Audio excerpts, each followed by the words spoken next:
company calls. The more company you have, the thinner you cut the slices. If your mother-in-law calls, give her a beak piece like that. Now, the second tool in the set is known as the garnishing knife. Everything you cut with this must come out fancy. Watch this, please. You cut down, you turn the potato, and then you cut through the edge. First one way, and then the other. Sweet potatoes cut like this, drop them into a little batter of pancake flour and fry them. When they're golden brown, sprinkle molasses on them. Serve them with strips of bacon for breakfast while they're delicious. Here's beets, you pickle them, and carrots, you steam or cream them. In making the original French fried potato, cut them in thick slices. Put them one on top of each other. Cross-cut the slices, and you'll never eat a French fry any other way. The potatoes cut like this will not absorb the fat because they're garnished around. Pineapples cut for your pineapple and cheese salad, cut them the same way. Here is one, and this is a dandy. Cuts any thickness or any size. Open it for a thick slice, close to the top for a thin slice. Saratoga chips, you can make them for 3 or 4 pennies a pound. Just pull the blade towards you like this. If you want the slices thicker than this, open the blade, there's a thick slice. Shoestrings for your Friday fish dinner, cut them down like this. Chop them up for your vegetable soup. What this knife is really intended for is for cutting the cabbage. You know the old-fashioned board, how you rip and tear, sometimes nipping the ends off your fingers. Lay it flat and pull it lightly towards you over the cabbage. The weight of the knife across the cabbage is all that's necessary. Why, ladies, when you get slaw cut as fine as this, you'll certainly appreciate eating it. The crowning feature of the set is the cutter that I'm going to show you now. This is known as the Champeen Vegetable Mincing Knife and Noodle Cutter. Now, when you want to make some real fine noodles at home, you roll the dough out like this. Dip this into a little flour so it doesn't stick to the dough, and as you roll it over the dough, that will cut the noodles in long strips, 10 at a time. Did you ever try to chop up a little nuts for cake? Why, I've seen ladies chop nuts and the nuts land up on the ceiling. Sometimes you chop the ends off your fingers. When you want to chop up a little nuts for cake, cooked meat, clams for chowder, soup greens to throw into your soup, making a little pepper or chicken hash is just a few strokes rolling it up and down. Why, here is without a doubt the meanest thing in the world to cut parsley. Put that in a grinder, you really grind it too fine. This machine, instead of crushing the parsley, cuts it quick, clean, and dry, leaving every bit of the juice and every bit of the flavor. Now, to clean this machine, you press the button. Rinse it out in a little water. When you're through using it, hang it up and let it dry. Here's one here that every lady should have in her home, known as the Parisian scoop. You lay it flat. Once to the right, once to the left. When you scoop them out, you'll get a perfect round little ball. You can pot roast these. Cut them out of cheese or cut them out of butter. When you're serving a fruit cocktail in the summertime, take your fresh cantaloupe, scoop them out like this, mix them with apples, pears, and watermelons, makes a delicious fruit cocktail served with a little cracked ice like you see here. But here is a tool, ladies, if you ever do get it, you'll thank the day you've seen this demonstration. When you press, it locks. It's like a pair of human hands. Reach in the oven and take the biscuits out of the oven. Ever take the hot potatoes out of the oven and burn yourself on the elbow? A roast chicken out of the oven, a piece of meat out of the pot, spinach, asparagus out of the water. Why, around canning season, when you're preserving the fruits, to take the hot fruit jars out of the water like that, that machine is worth dollars to you. And here's another one that I really know you'll enjoy having in your kitchen, known as the safety grater. No doubt you're familiar with the old-fashioned grater. I've seen ladies take a grater and rip the knuckles off. When you want to grate up potatoes for delicious potato pancakes, this has a smooth, flat edge, impossible to cut yourself. Just like you were washing clothes, you rub it up and down, and you really grate your vegetables real fine, retaining all the flavors and all the juices. Breadcrumbs for when you're serving veal cutlets or anything like that. You want a little breadcrumbs to fry your fish in? Why, there's the greatest proposition in the world. Use that for coconut, cheese, or horseradish. When you're through with it, just heat it down like that. That knocks all the food out. Rinse it out in a little water and hang it up and let it dry. Now, here is a stone made of carborundum and sapphire quartz, which is made purposely to keep these knives sharp. When they get dull, a few strokes over the edge like this, and you can put a keen cutting edge on it. If you have a dull knife or a dull pair of scissors, an old sickle or a scythe, a lawnmower, cleaver, an axe, there's a tool that will really put an edge on the knife, so the knife will really cut for you. I just want to give you an idea of how sharp that knife really is when you sharpen it with that stone. Ladies, I've seen some of you try to open up cans. Now, there's a can of Campbell's baked beans. I've seen ladies open up a can and you poke a hole in it, go around the top, hippity-hop, and your finger slips.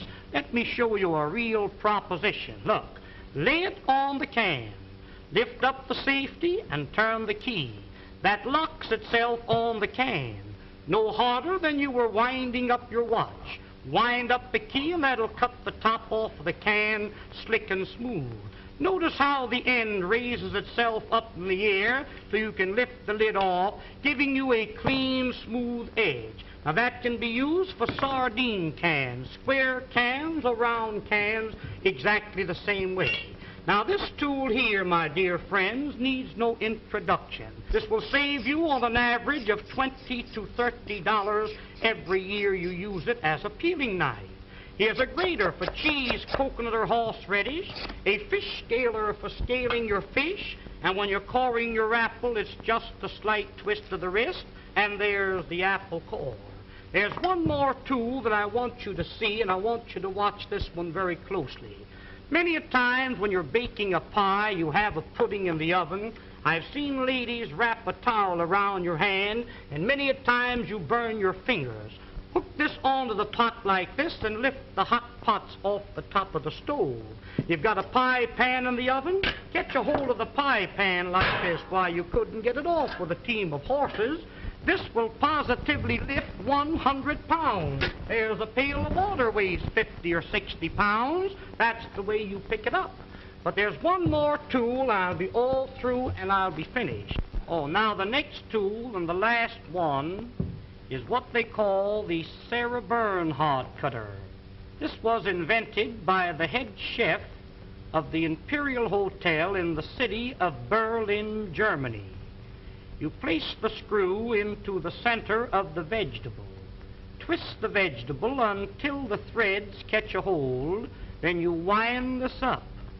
You keep winding until you utilize the whole potato. The faster you turn, the quicker the slices. Why, ladies, here's a machine for slicing onions. The first onion that you slice with this cutter, you'll bless the day you've got a hold of it. Every slice cut exactly the same thickness. Every slice cut the same size. In making what they call a rosette, pull the vegetable out like this. Pin the ends together with a toothpick. Drop that potato into the hot fat and fry it. That will come out like a donut, golden brown.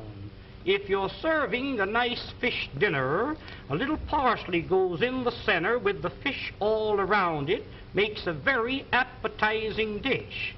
Did you ever try to slice onions with a knife? You know how you get one thick slice and one thin slice? Run the knife through the center. That will separate each slice individual. Almost like magic, there is every slice cut exactly the same thickness and the same size. Wouldn't you like to have a set like this in your kitchen? Why, of course you would. Now, don't forget, attend this theater every week and receive this 12-piece fascinating...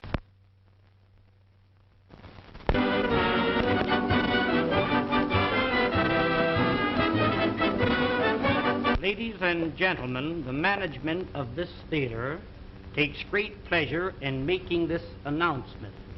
To each lady attending this theater each week will receive absolutely free a fascinating 12-piece kitchen cutlery set, one piece each time. It is really interesting and amazing to know how you can prepare your meals in an appetizing and pleasing manner. There's an old saying, and a true one, that what is pleasing to the eye is bound to be pleasing to the appetite. I'm going to demonstrate this set to you, and I want you to watch it very closely.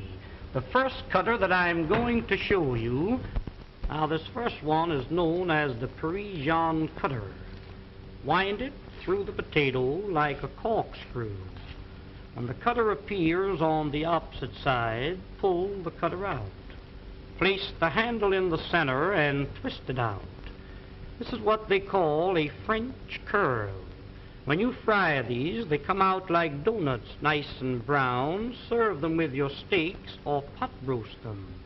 Unwind it, there's 2 curls out of the 1 potato. Tomorrow morning for breakfast, wind a little strip of bacon around the potato and serve them with bacon and eggs. They're delicious. Different colored vegetables, wind them together and you get the 2 colors. Here's a little trick cut. Split the curl halfway through the center. If you're making a shrimp salad and you happen to run short of shrimp, mix these in with the regular shrimp. Upon my word, you couldn't tell the difference until you start to eat them. Now the rest of the potato, you stuff it. We'll call this a little chicken. We'll call this here some hamburger. You might have a little meat that's been laying in the ice box for a few days. Chop the meat up fine, season it highly, stuff it into the center of the potato and bake them with the skins on. When they're done, cut them in 2. Serve them on the half shell just like that. Serve them in slices when company calls. The more company you have, the thinner you cut the slices. If your mother-in-law calls, give her a beak piece like that. Now, the second tool in the set is known as the garnishing knife. Everything you cut with this must come out fancy. Watch this, please.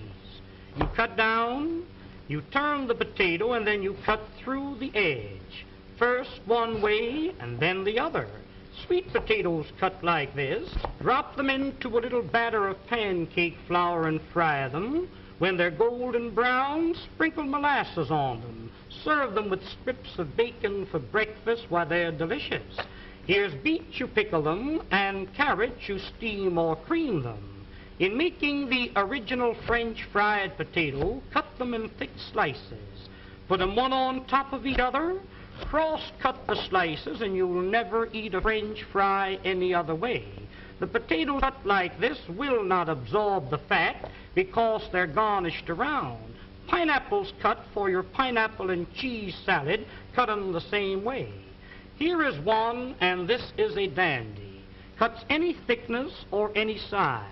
Open it for a thick slice, close to the top for a thin slice. Saratoga chips, you can make them for 3 or 4 pennies a pound. Just pull the blade towards you like this. If you want the slices thicker than this, open the blade, there's a thick slice. Shoestrings for your Friday fish dinner, cut them down like this. Chop them up for your vegetable soup. What this knife is really intended for is for cutting the cabbage. You know the old-fashioned board, how you rip and tear, sometimes nipping the ends off your fingers. Lay it flat and pull it lightly towards you over the cabbage. The weight of the knife across the cabbage is all that's necessary. Why, ladies, when you get slaw cut as fine as this, you'll certainly appreciate eating it. Evening, everyone. How we doing tonight? We're celebrating National Chocolate Milk Night. Or Day. Today. So, going to be using most of this. In fact, we're using all of these, or all of one of those, for the chocolate milk pie. Also going to be doing chocolate milk braised chicken, which is strange until you think of things like, first off, milk braised chicken. So braising chicken in milk is not that unusual. And then you think about things like moles. Excuse me. Where the chocolate is in there and it's a braised chicken dish. So I don't really think it's that much different off. So we're going to do sort of like a spicy chocolate braise, milk braise, on the dark meat of this chicken on the counter here, this guy here.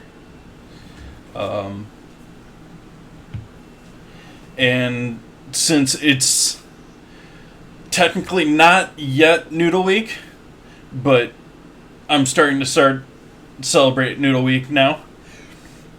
Does technically start at midnight UTC, which is 30 minutes from now. And so I will be doing a chili infused semolina pasta to go along with our milk braised chicken, or spicy chocolate milk braised chicken. So, gonna start off actually, though, with my pie dough for the chocolate milk pie. This is sort of like a no-bake pie. I'm gonna be blind baking a crust, but if you have a pre-made crust or a maybe even a graham cracker, this would probably be pretty good with a graham cracker crust.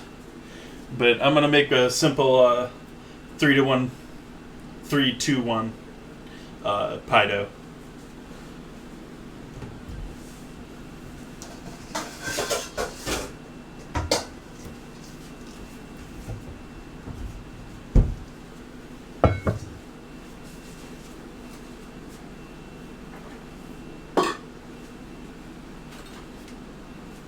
Start off with grabbing some flour here. Steal my coffee scale here. I don't think you can see that because the bowl's too large, but it'll work for me.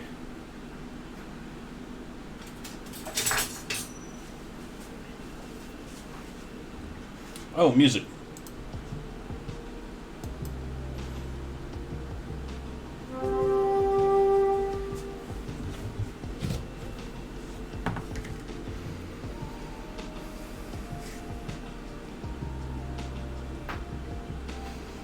Stream Raiders now works on mobile. Evening, Entropy.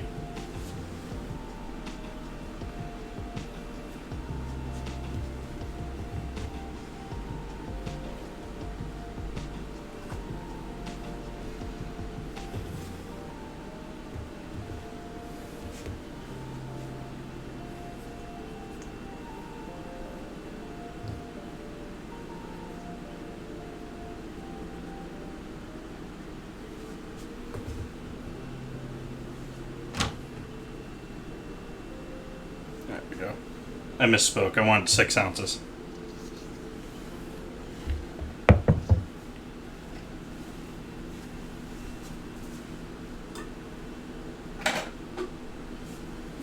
That works too.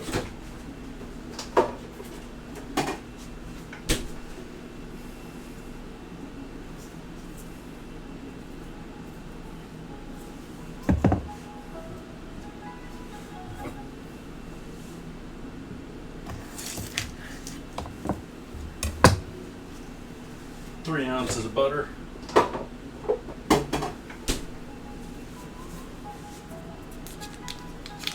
At least volume wise. Which it's not water, so it's not exact, but I will live.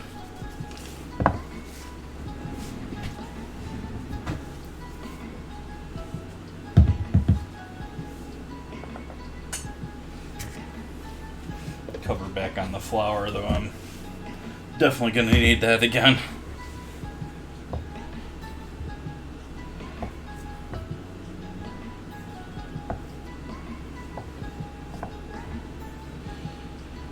So it's new tonight, Entropy.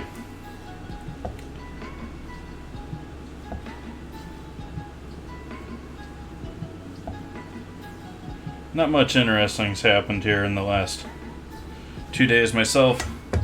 About the most eventful thing was I had to go out for eggs. I picked up tomato paste too. So.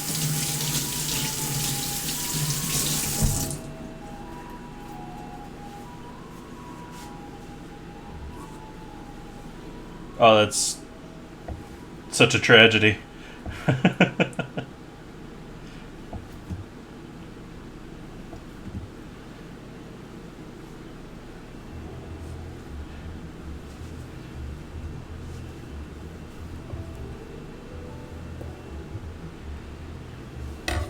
Like I said, I had to go out for, mainly because I needed eggs, but I decided to grab some tomato paste, and I'll use that along with this, even though it's not in the original recipe. I've strayed a little away from the original recipe here on this, but the basic idea is sort of along the lines of a mole. Then we're going to have some peppers. I'm going to use some serranos. We'll use some onions, some garlic, a little tomato paste, and give that a little bit of a char up. And then we'll add the chocolate milk along with the dark meat chicken.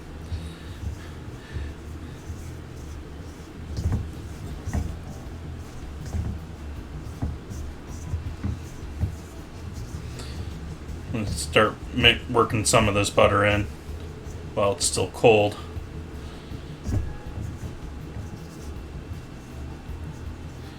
Should be interesting, at least. I haven't done a lot of moles and stuff like that, so always fun to try new things and learn new things.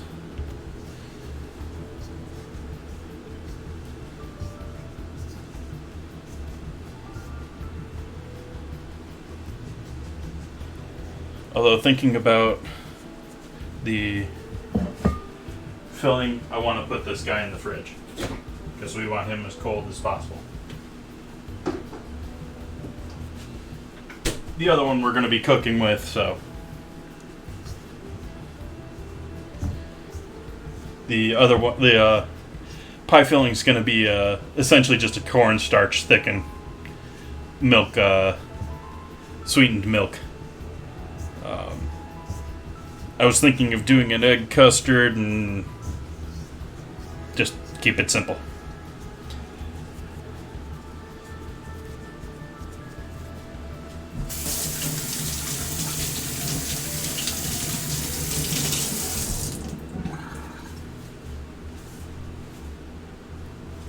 So for a simple pie dough here,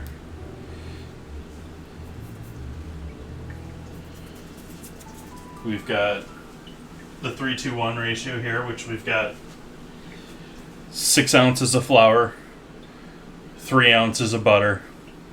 Now we're going to do just an ounce and a half, 2 ounces of water here. Might fudge it up a little bit with 2 ounces there just because it's such a small batch. But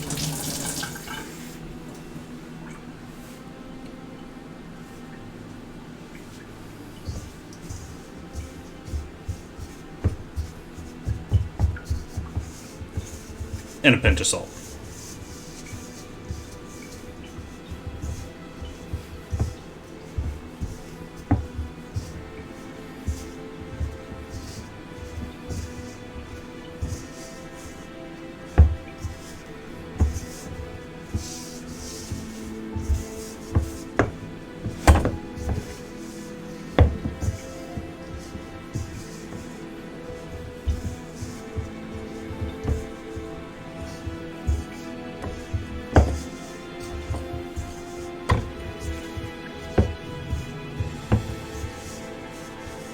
Hey, Big Davy.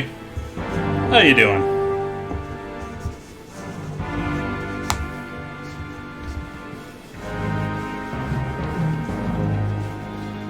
Why, hello, everyone.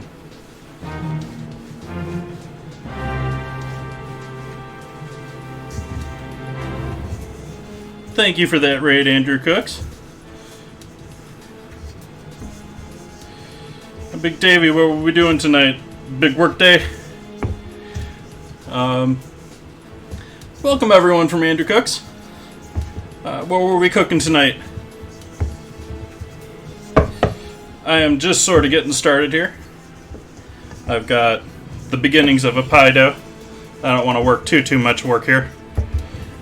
I'm going to throw that in the fridge as is. Pretzels, hummus, and cheese sauce. That. I'm doing all chocolate milk stuff, and that just all sounds amazing. Welcome, Mookie.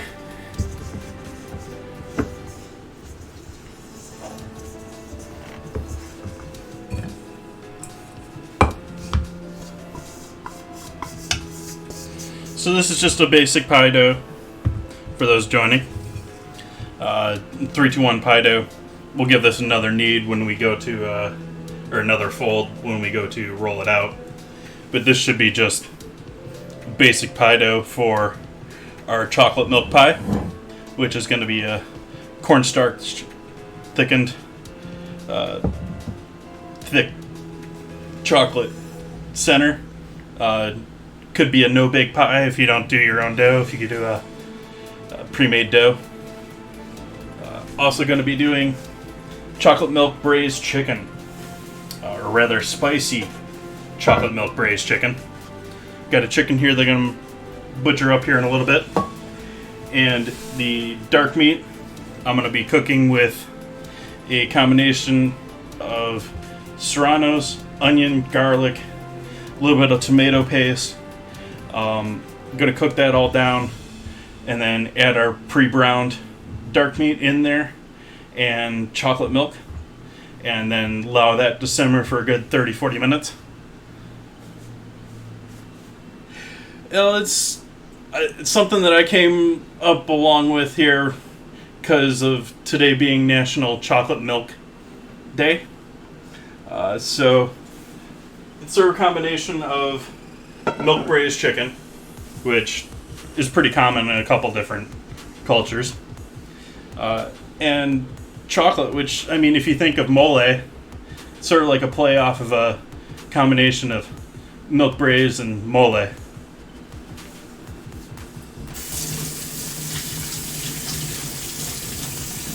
And lastly, since it isn't quite officially Noodle Week here, we got another 17 minutes or so. But I will be doing some chili infused semolina pasta to go along with the chicken dish. Good morning, Dancer. It's evening here, but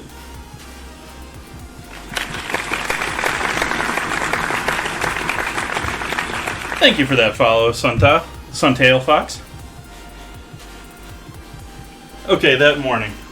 That works. You're, I'd guess UK-ish. Maybe slightly further east. And lastly, we have a little Cabernet. If you watch my stream,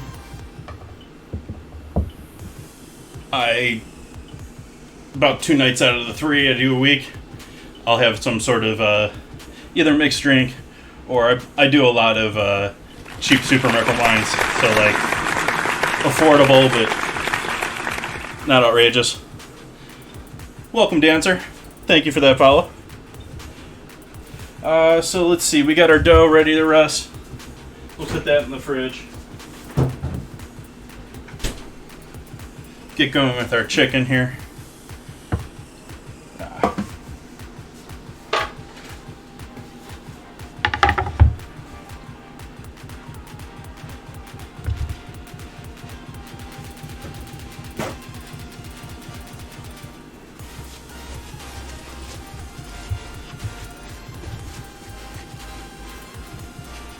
So how is everyone else doing tonight? I would guess hungry already for Mander's stream.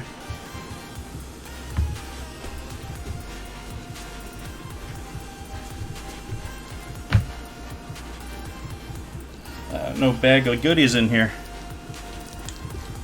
Oh.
Nice dancer.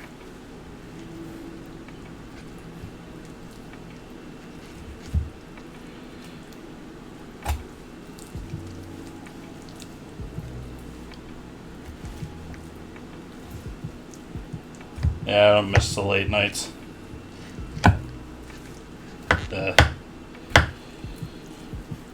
Oh, I even forget the term for them now. But late night turnovers of going from closing and clopening,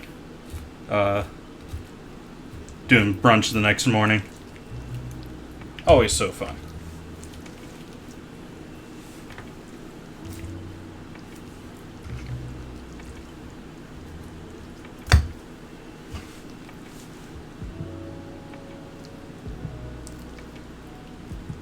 Really?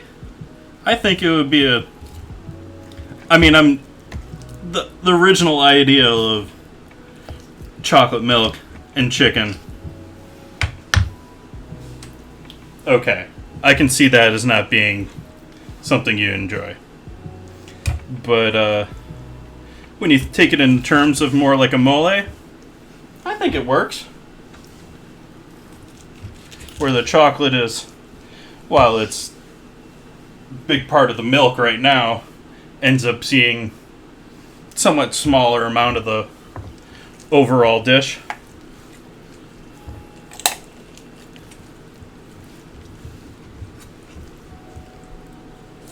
And this chocolate milk that I'm using, by the way, is amazing. It's got a really dark, rich Dutch Lake cocoa to it.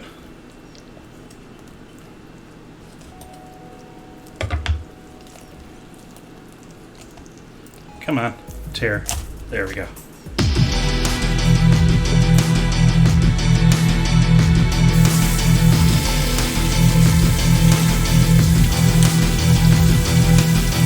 What is this sorcery? Welcome, Kirby. Thank you for that sub.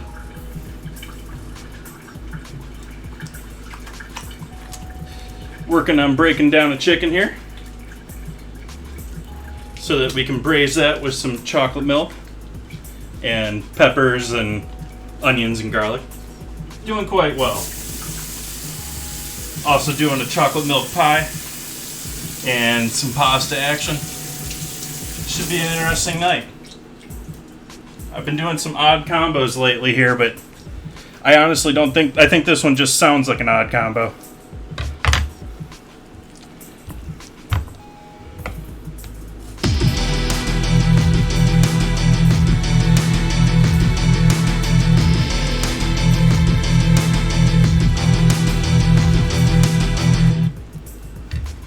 you, Suntail Fox.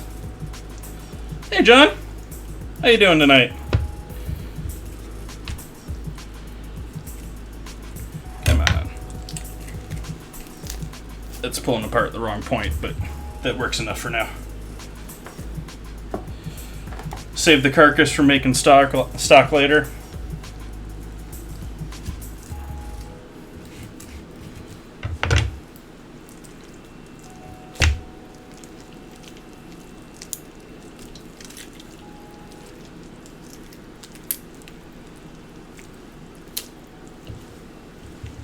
There we go. So we got our legs and thighs for tonight's dinner.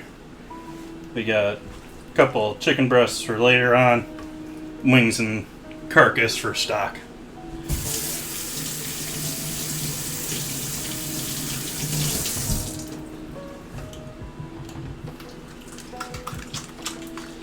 And, oh, I don't have that open, so my alerts aren't working. Apologize, my shoutouts aren't working for you.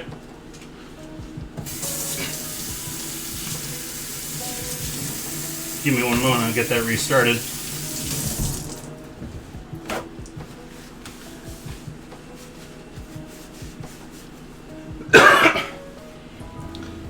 But, if you guys didn't realize already, Kirby is another streamer here that you guys should give a check out, doing creative streams. And John is a fellow Team Bone-In cooking streamer. Let's get that restarted here.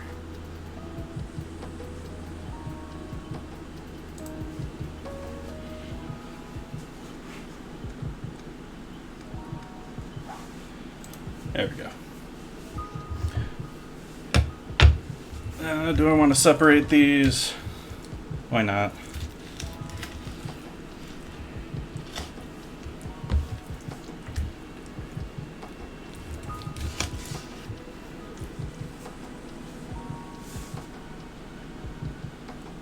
Well, thanks for stopping by, Dancer, and thank you for the follow again. Hope you have a great night. We'll start by browning these guys off while we get onions, garlic, and a couple other things chopped up here.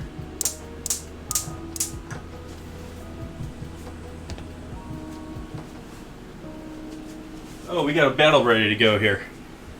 Let's do our battle.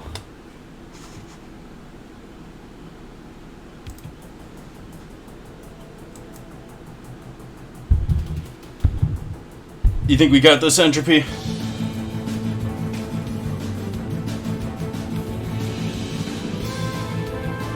I have faith. Oops. Sorry for the echo.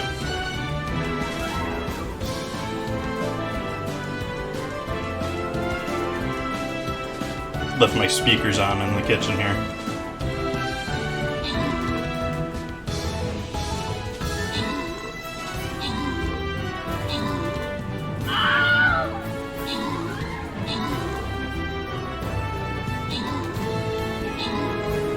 We got this.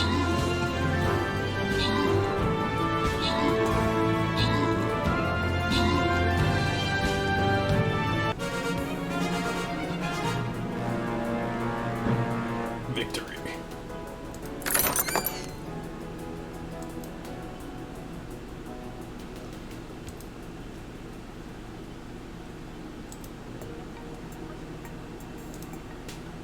Only one more till the boss.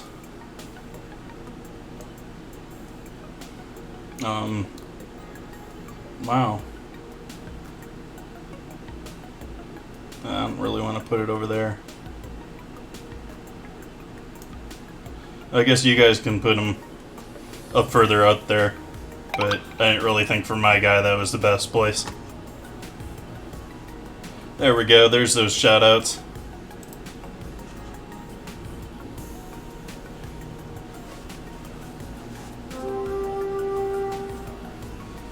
So we got our pan heating up here.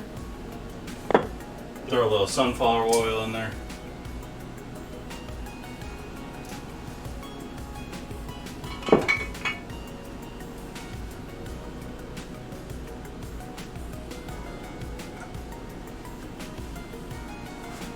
Go and close my bedroom door so I don't set my smoke alarm off.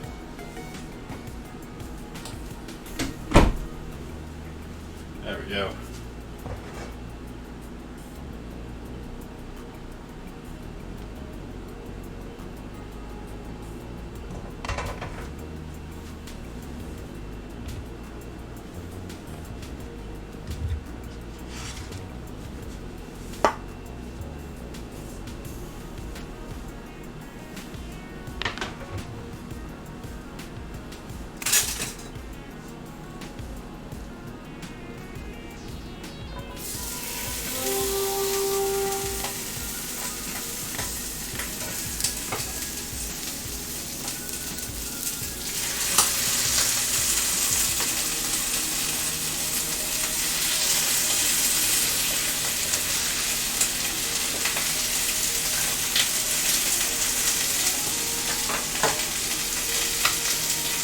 And so we're just going for color here. So high heat, quick, just in and out here.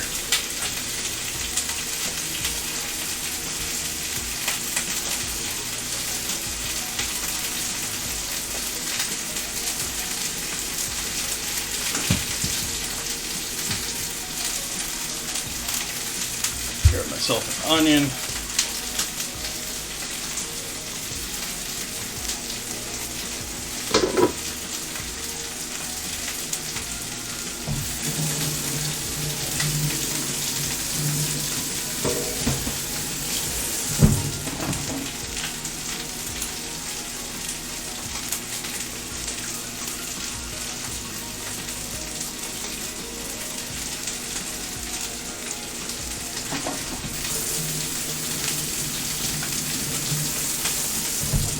For anyone else new to the stream here, you'll find down in my About section or in the cards or on the Twitch page, I have upcoming dates with menus that I'm planned ahead of time. Don't really do the national days so much, but it's been sort of a trend this month. Lessen up on that next month here, and probably even less after that. But there's some interesting ones that line up with my normal schedule. I'll go ahead and add those in and try and find something interesting like tonight's to do. Doing a lot more pre-planning these days. I'm usually much more of a go to the farmer's market. Live in Sonoma County, Northern California, so hence the wine and all that. So, much more used to going to the farmers markets and picking up stuff just before stream and just doing what I feel like. Take a look at these guys here.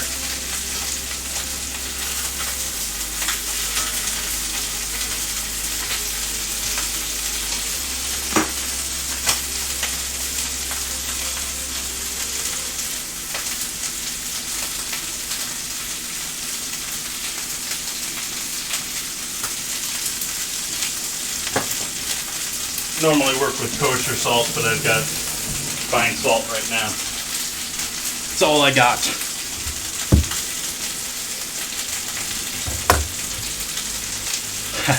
Hey, car guy.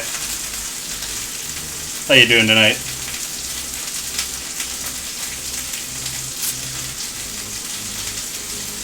I already got the dough set that's chilling in the fridge, ready to go. And the milk pie is going to be pretty much just thickening up a little bit of one of these guys.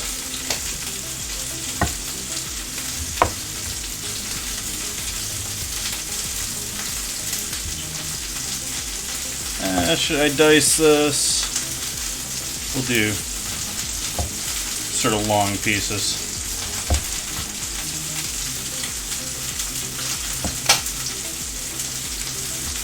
Oh, hush. Chicken. Probably ready to pull those back out. You can just put this back on the same board. It's all still raw.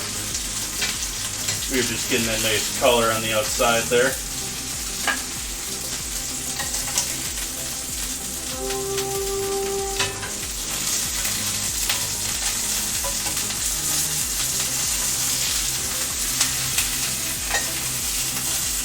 We'll give those another minute there. They're different color going.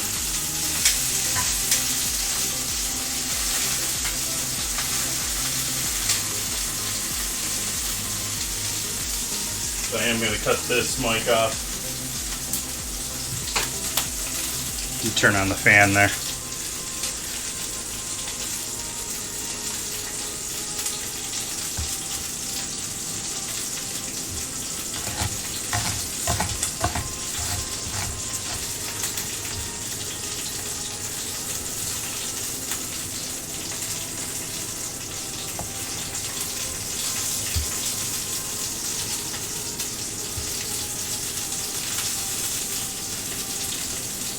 Yep, Doomation.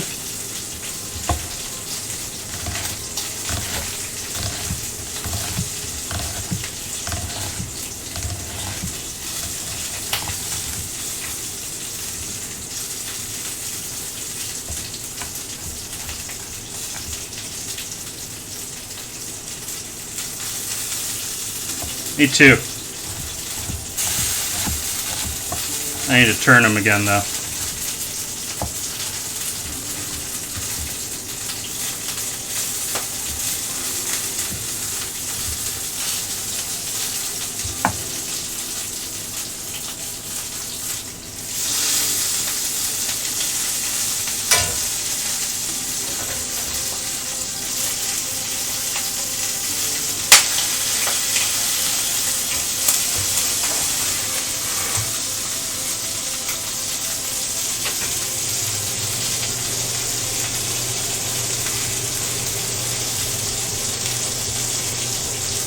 I got the visual ASMR tag going on.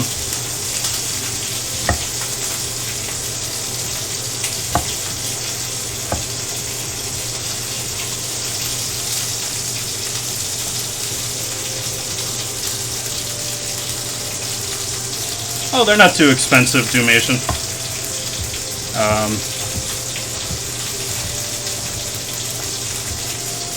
There's a combo I have that I bought not too long ago. Where do I have that hidden right now?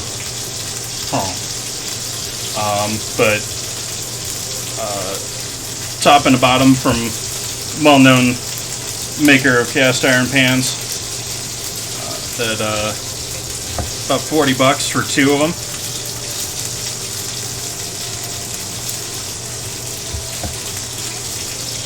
One of them being more of like a saute pan, the other one being more of like a pot, a sauce pot. Not dead last, car guy.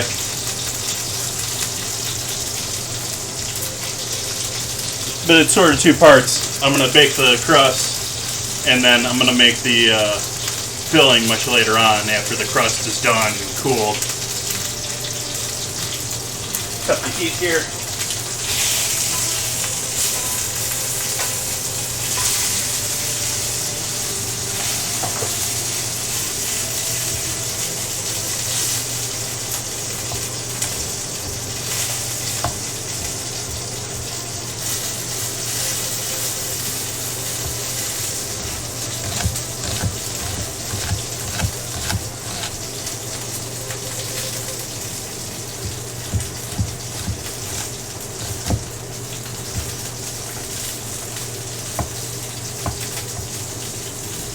Not doing great on my onion cutting tonight.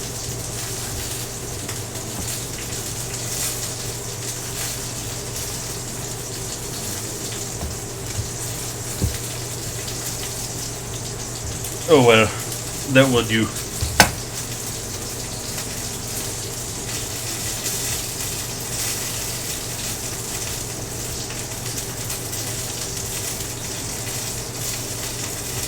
I wouldn't really know, car guy. It's probably going to change quite a bit by then. So these are done. The pan is just still hot from cooking before. Now maybe we'll get that guy a little bit more on the light side.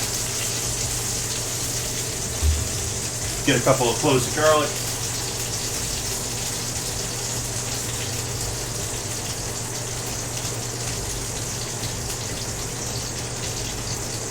scraping the bottom of the bowl here as far as garlic, getting all the last little small guys that I avoided before.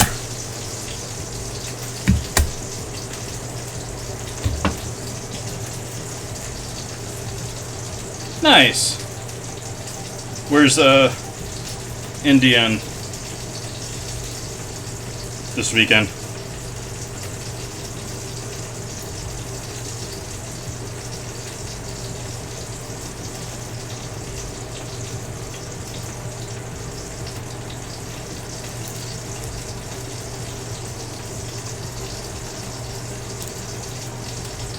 Oh, I turned the oven fan on.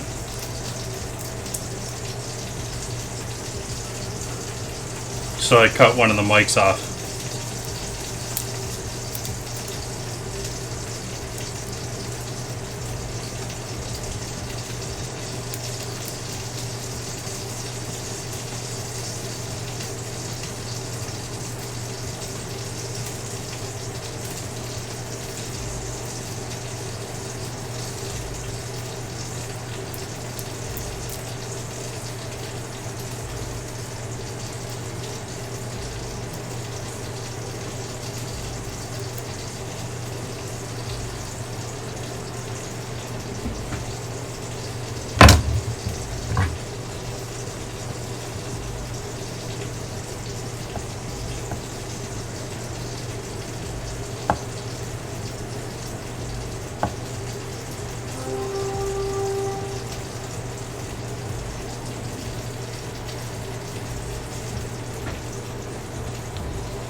Awesome, Kirby. What sort of compounds? Some sort of... You talking about glues, or are you talking about some sort of like modeling clay or something? Putty?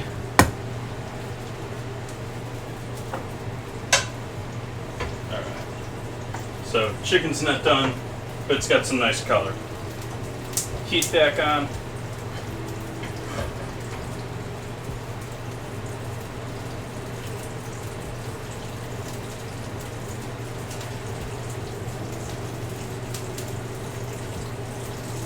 Plaster's used for landscapes.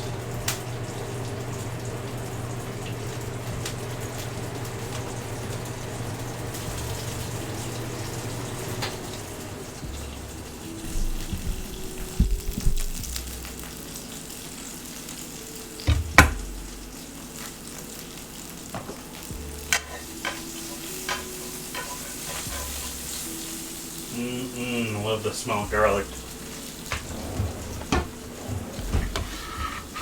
Throw in our onions now.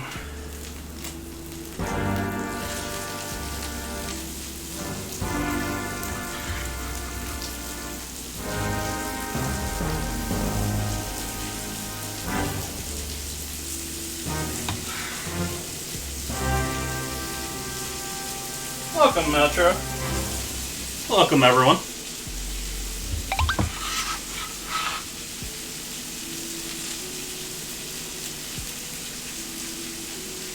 Thank you for joining me. We're working on an interesting dinner tonight. We've got some chicken that I portioned up here. Gonna be braising the legs with peppers, onions, garlic, and chocolate milk. Sort of a combination of a milk braised chicken with a almost mole type flavor to it. We're doing a milk chocolate pie. I've already got a simple dough done up. If you want to try and emulate the same dish, you can just use a pre-made dough or graham crust dough. I was thinking might be nice earlier. And that's going to be just essentially just thickened chocolate milk, which I've got some good chocolate milk tonight. Chocolate separates out of it, but it's like this rich Dutch chocolate. So we got our onions and onions and garlic going here.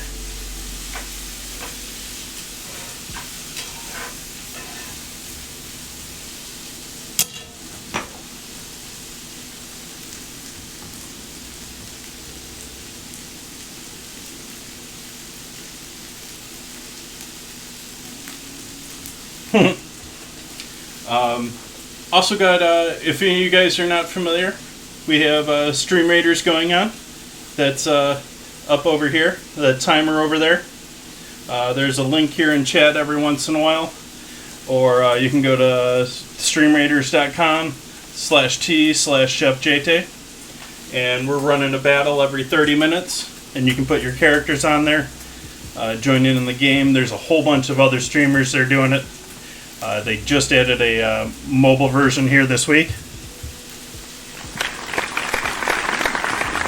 Thank you for the follow, Lord Ragnar.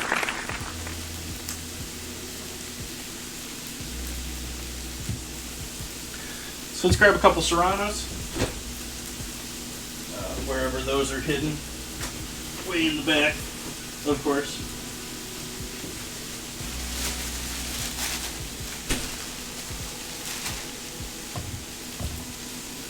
That looks, let's make it spicy.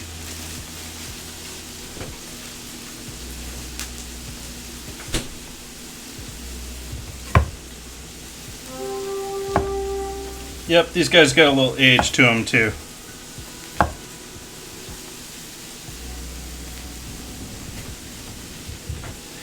Yep, it should be available now. I haven't tested it or tried it out, but they announced it literally like yesterday or the day before. So it's I think you can go on your cell phone to the webpage and they'll have the download available there. I think is how they did.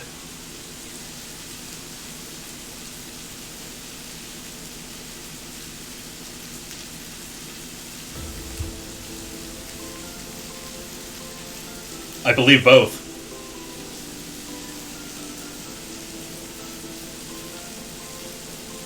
Hey, Lucrum.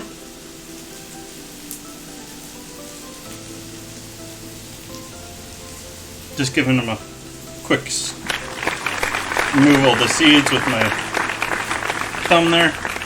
Just run my thumb down the inside of each of them. Thank you for the follow there, Osmeth. I am not sure, Lucrum. I don't have anything disabled in that sense.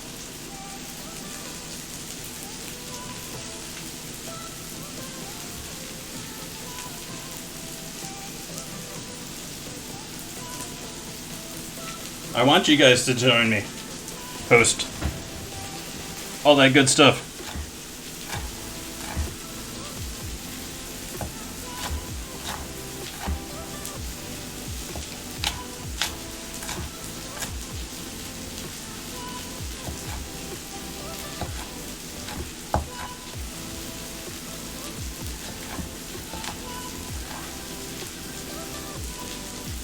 Let's get that one.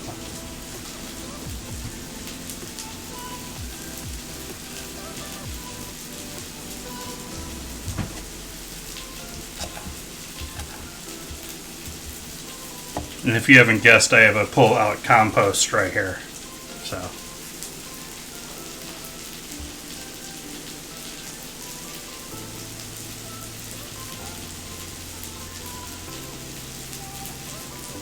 Thank you, Metro.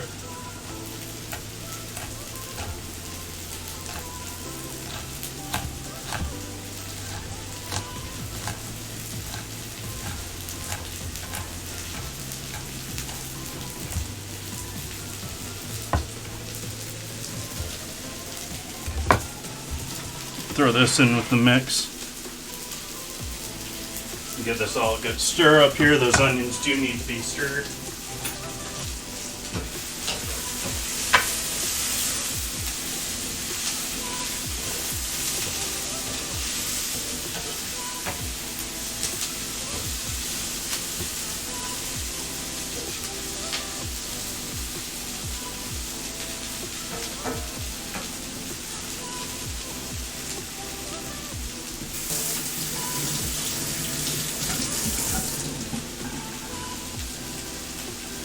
Is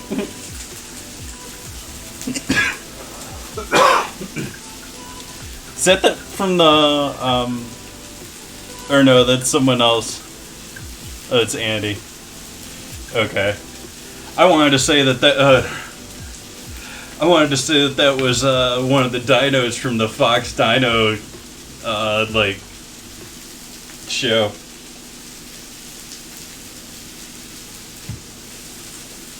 Yeah, one of the members of Team Bone In was on his Adopt Affiliate show, which, if you guys are an affiliate, you should probably go and check that out.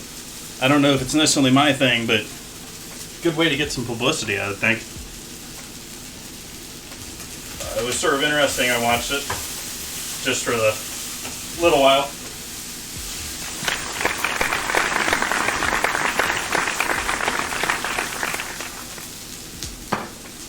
Thank you for that follow, Becca's Quai.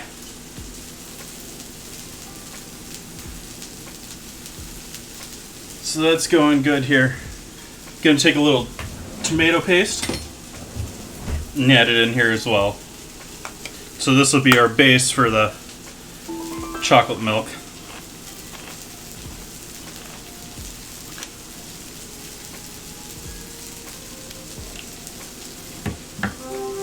Liquor.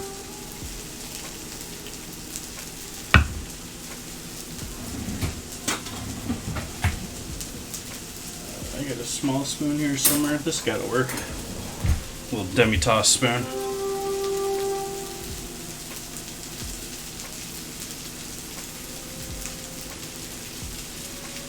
Let's say 3 tablespoons there.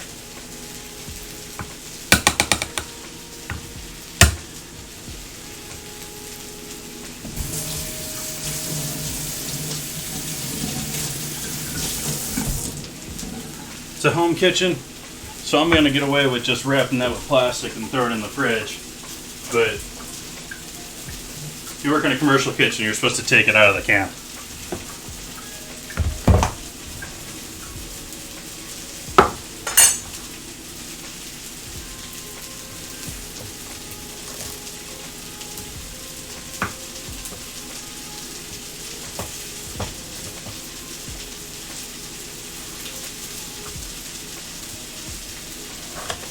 Nice lucrum. I do try to work with very basic ingredients, although very basic ingredients also tends to be a little bit more expensive than some of the pre-made stuff.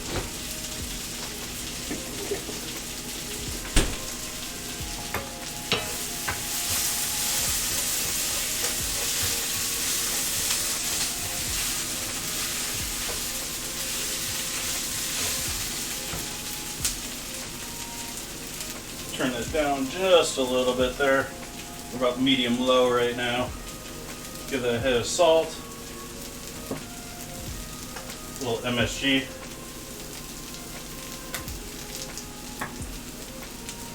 Black pepper.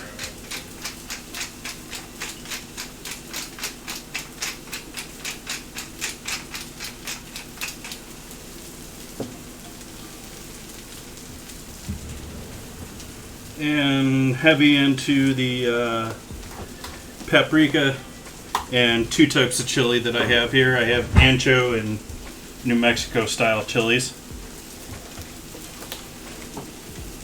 Keep procrastinating on putting this chicken away, but I need to finish up sauteing this stuff first. So start with our New Mexico chili powder.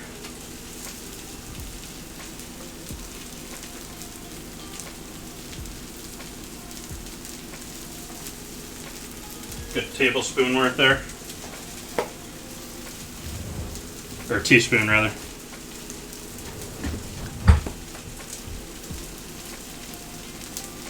This is the stuff that I'm going to use for with tonight's pasta, which will be nice and chili-like. I am making pasta. It's going to be a little bit later on. That is next on the list of things to get underway here.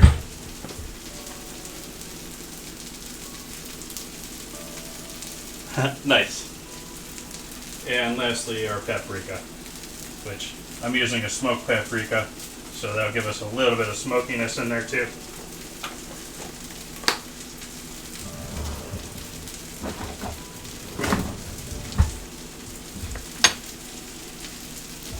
Give all that a stir up.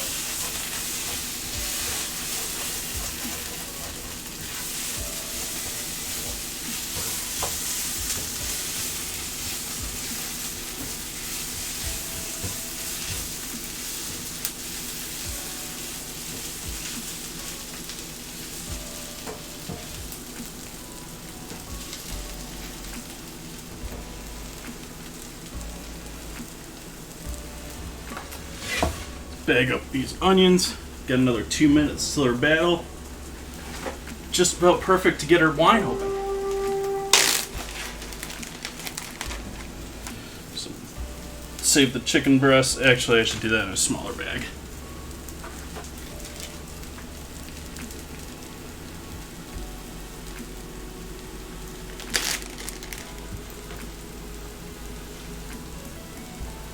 Have a good lurk, Kirby. Sorry I missed that by a couple moments there.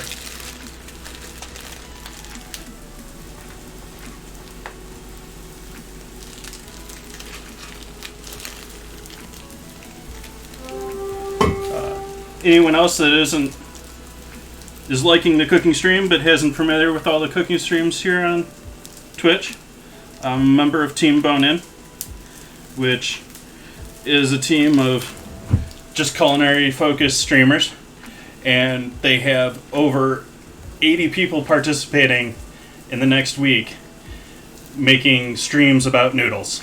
So all next week, all over Twitch, you're gonna see noodle streams, whether that be pasta, Asian style noodles, whatever have you. And I have 2 nights, this being the first of the 2 of them, where I'm just sort of doing a simple pasta. And then next week on Friday and Sunday, I'm doing all very noodle-focused dinners.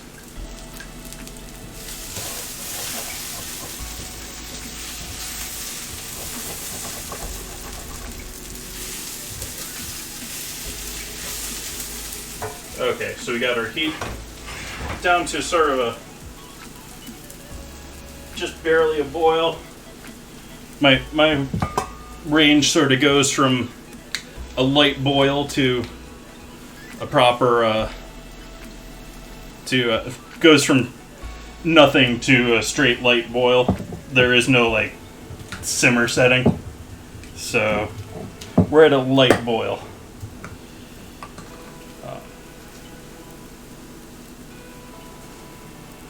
And I'm going to add about half of, well, want to give this a shake up. We want to get all that good chocolate down here at the bottom.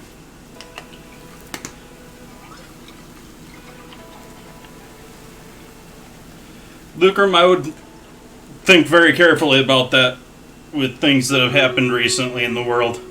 There aren't very many places to be cooking here in the near future.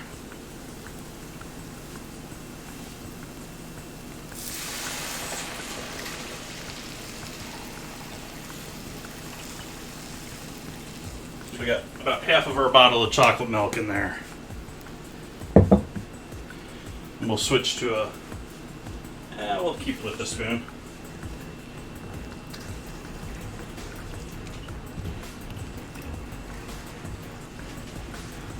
Oops. Yeah, maybe we'll switch to a whisk here. Just until we get everything incorporated.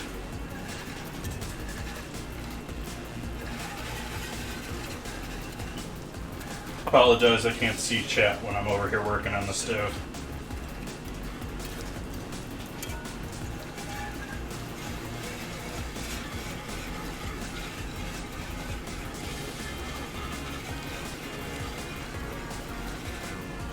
Alright. I'm going to turn the heat up a little bit here, just to bring that up to a simmer, or like I said, sort of like a light boil. But if you can set it as a light simmer, Set his light simmer.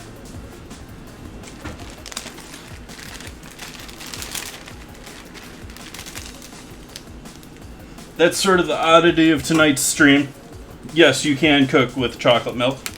Although most recipes, I would assume, would be dessert recipes in that case. But this sort of play off of mole, which if you're familiar with mole, is a Mexican sauce with a lot of chili and a lot of spice, which we do have quite a bit of spice and pepper in there.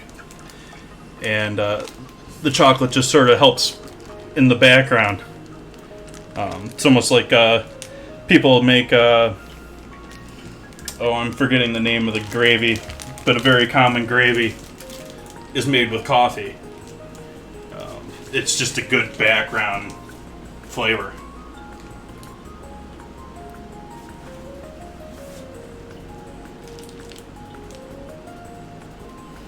Yeah, burning your hand is a rough and common one.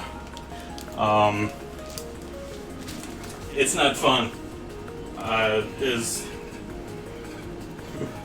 gave the advice just recently, burn cream is definitely your friend. So we're throwing the wings and the bones in here. I've got a collection of bones going now. Definitely need to make some chicken stock soon. Yes, red eye gravy, thank you. And some chicken breasts for perhaps a night off stream there or something.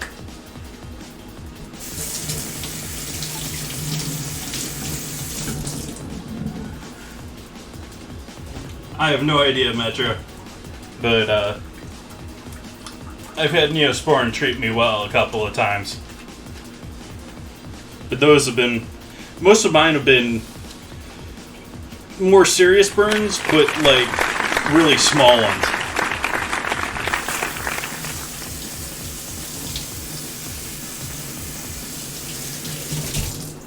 Thank you for that follow, Princess.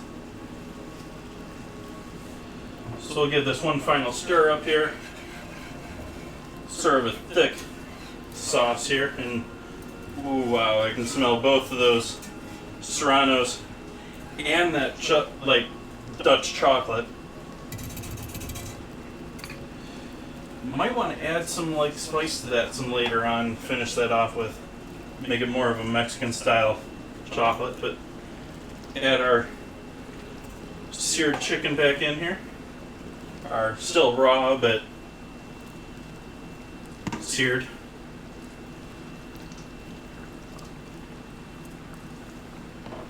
And we'll let those just simmer along. Give those 30-40 minutes here while we work on other stuff. Actually, it'll probably be even longer, but it'll be ready in probably 35 minutes from now. You could just forget it from this point on.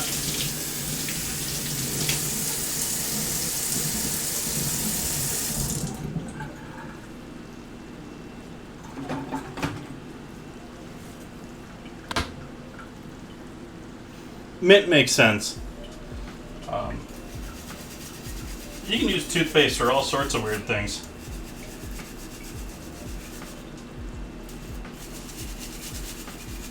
It's a old school apartment hack for putting up posters.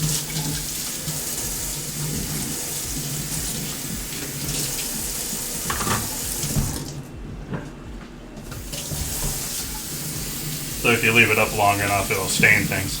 But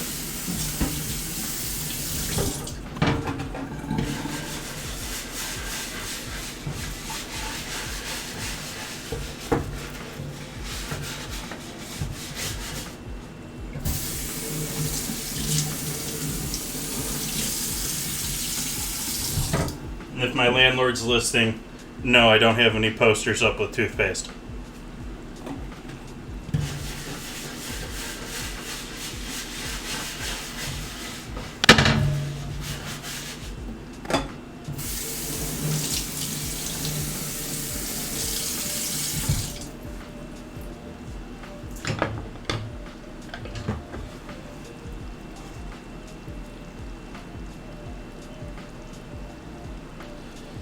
Both mint and aloe are the big ones for burns.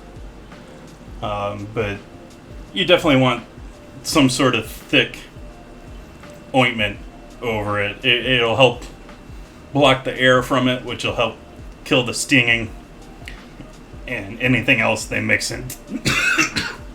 Excuse me. It'll add moisture, and it'll add whatever additives that they add. So it's a good idea. Let's do our battle.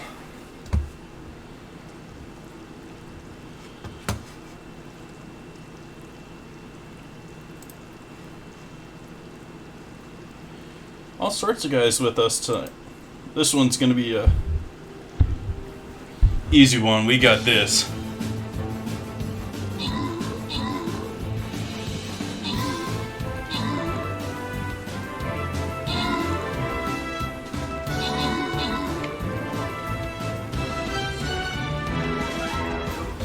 Yeah, that mage could probably...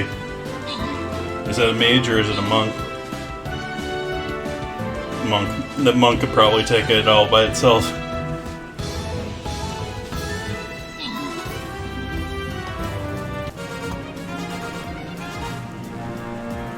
Victory.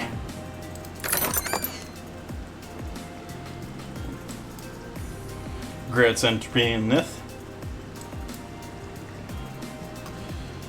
Boss battle. Or wait a minute, do we have other options here? Let's go here.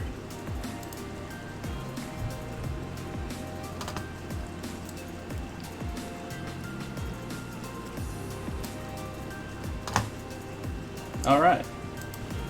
Let's go give this a look, see, making sure we're sticking a little bit here.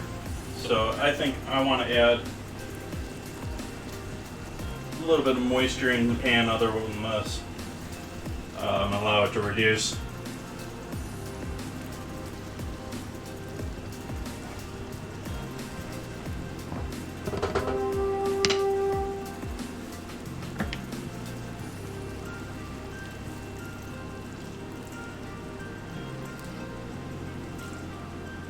It's bubbling a little quick here too. So. Yeah,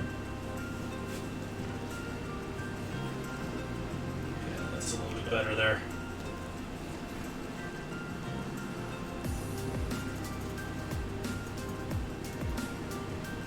It's not even really looking, I mean, it's still somewhat brown, but it doesn't even look chocolate to me anymore. It's got too much red in it now.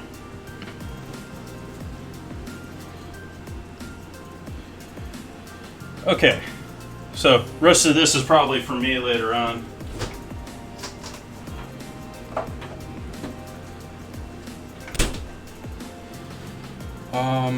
Let's get our pie crust ready, and then we'll get into doing pasta.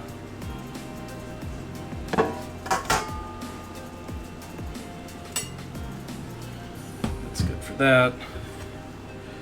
We're fine with that. That's all fine. I need to dry off my counter here, even though I started off the stream with this dry and clean.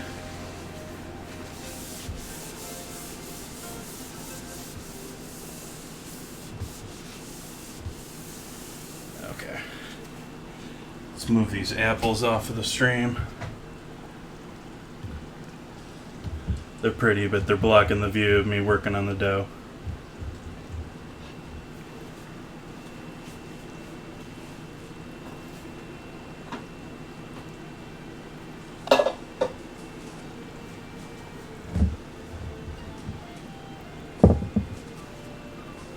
Leave the dough in the fridge while we open the wine.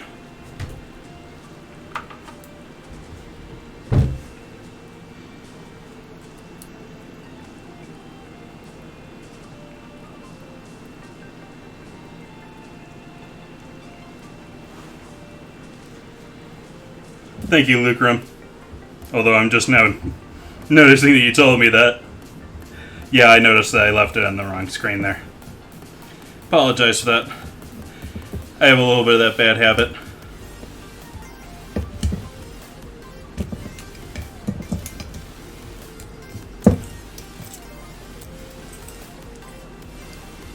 Another one of the wines that got me with their marketing and probably their price point. So I forget what I paid for this. Typically, I don't do much more than $10 for a bottle. But Bar Dog, I thought people would just, yep, that sounds cool.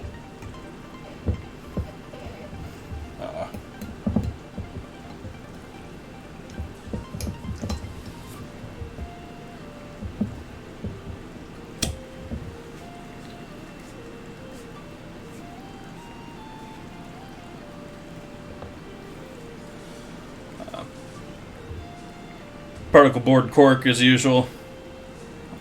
Pretty standard fare, though custom writing on it. So definitely not the cheapest option for corks there.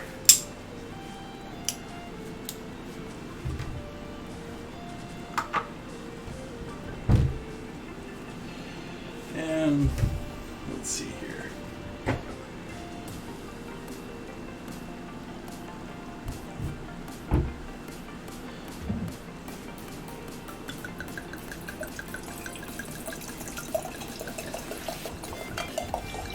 Liking the color of this. Probably a little too dark for you guys to distinguish. Let's give you the best I can here.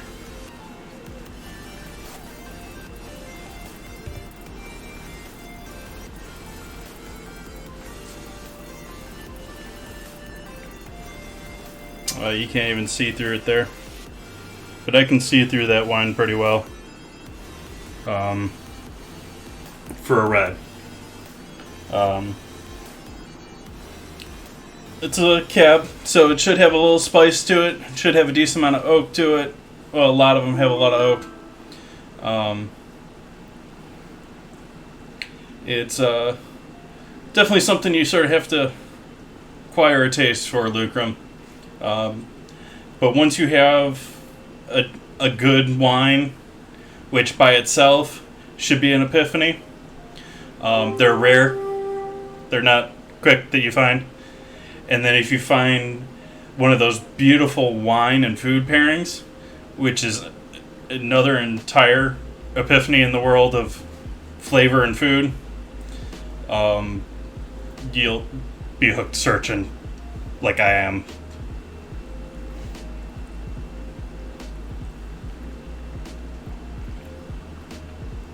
But even though this is a named wine, so I don't have a huge amount of trust in this just off of its marketing, even though I said the marketing is what got me to do it. Should get my oven going here since I'm talking.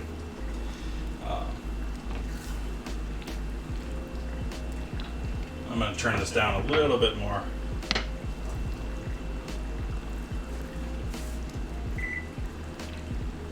We get our oven started here and turn the fan on low. Kill the back mic there.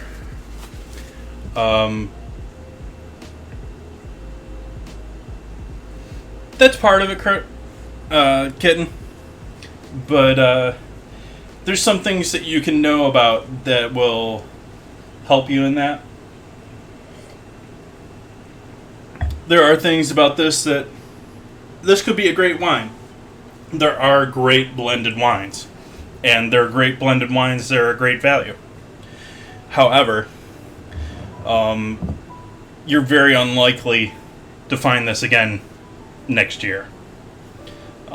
Typically it's a blend, so it's been made up of things that they've got a value deal for.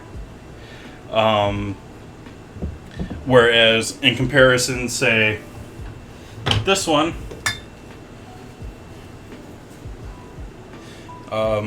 which is a Coppola wine, this one's closer to $20.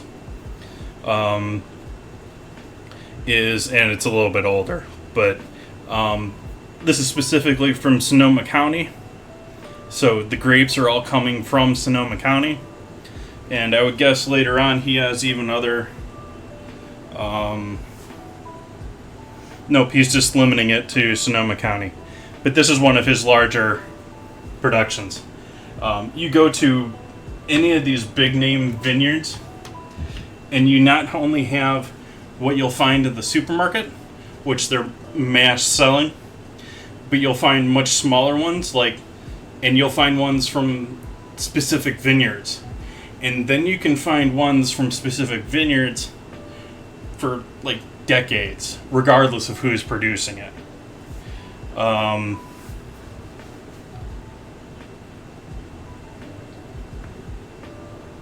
Barefoot's got some cheap ones. They wouldn't be high on my list, but they're drinkable.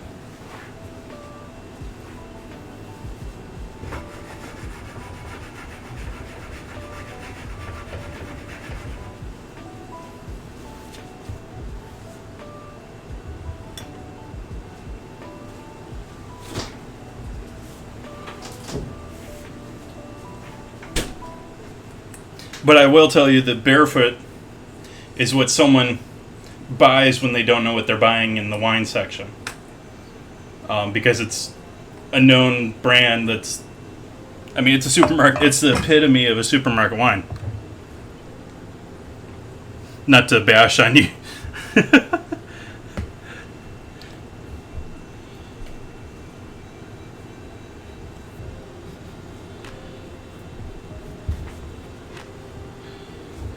Okay, I'm just going to roll this out. We're going to skip trying to make this nice cohesive dough. It's a pie crust, so it doesn't need to be.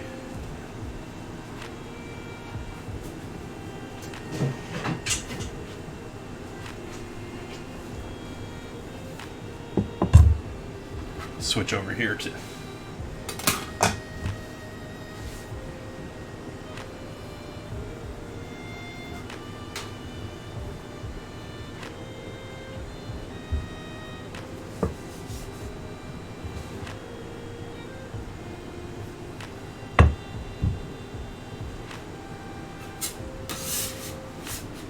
Well, that's something I haven't tried.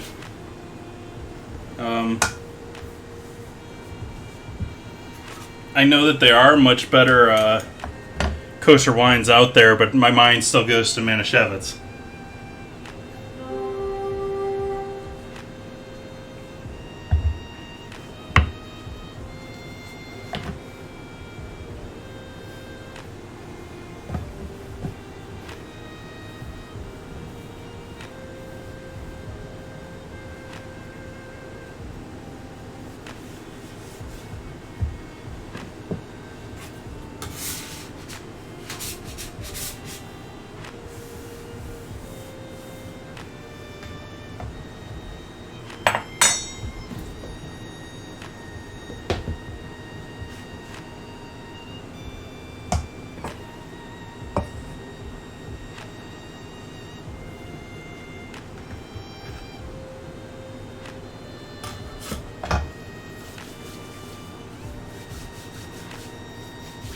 No, Lucrum.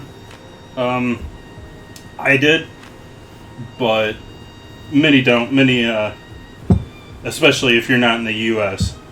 The U.S. is becoming much more of a common thing for you to do that.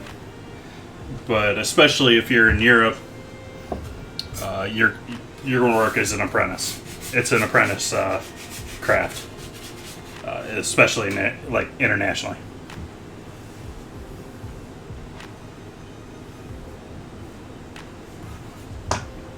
You look at sushi chefs, they spend years, if not decades, working their way up to just make rice.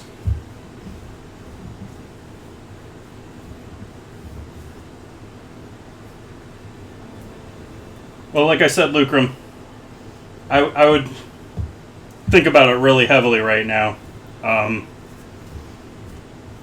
Basically, anyone that's in the industry right now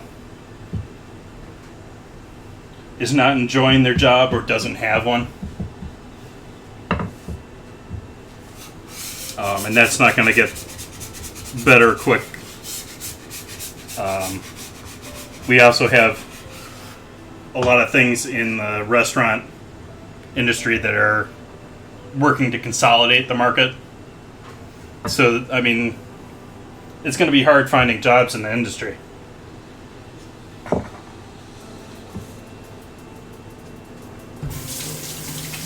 But if you're here in the U.S., absolutely, because you're probably looking to not be a chef like I am here.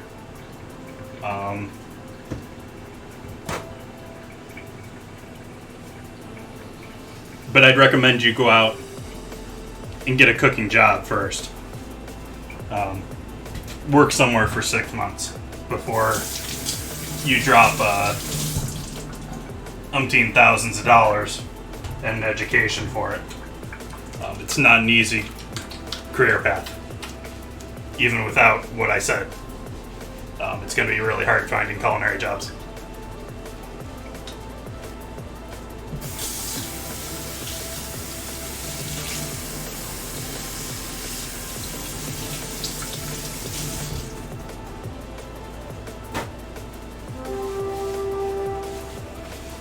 Unfortunately.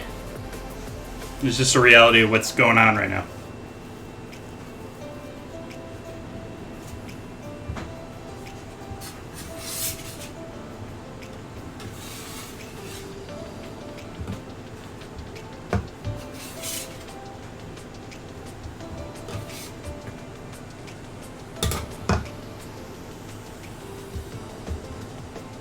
So I book folded that.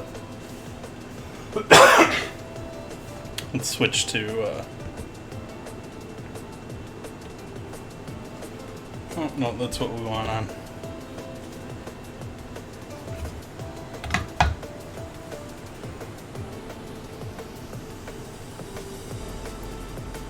If I had the extra time, if you have the extra time, throw this in the fridge right now for another 20 minutes.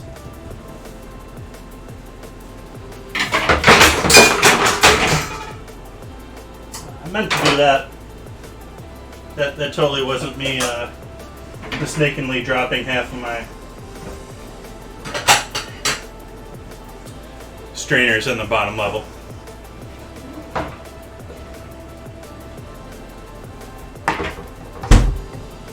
And not caring about it.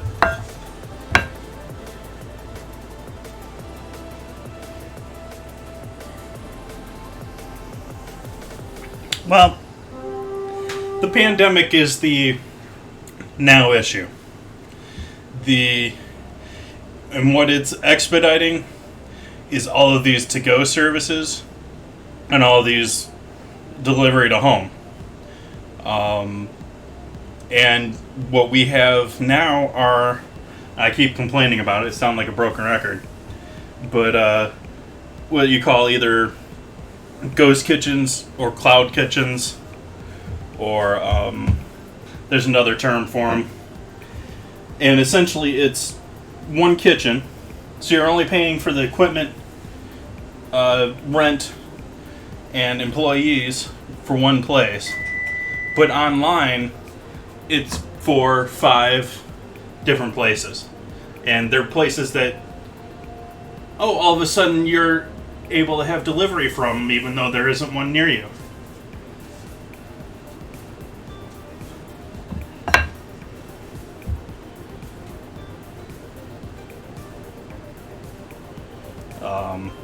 So it's going to mean a huge consolidation in the number of people working in the industry when it does come back.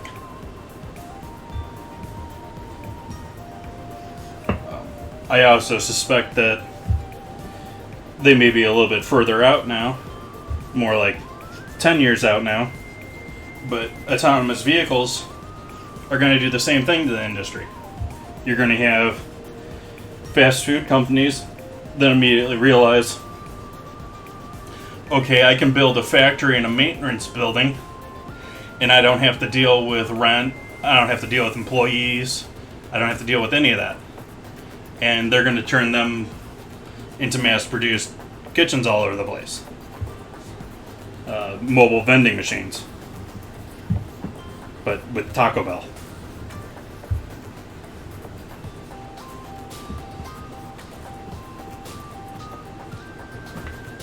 Nice kitten.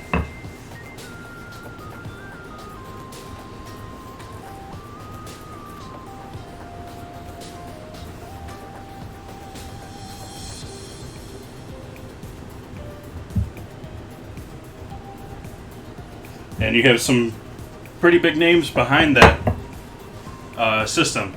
You have people like the creator of Uber, or the former founder of Uber, Travis Kalanick or something along that line. Probably butchering the pronunciation. Okay. A little bit of light flour on the outside here. Not too much, just enough that it's not too sticky. And onto our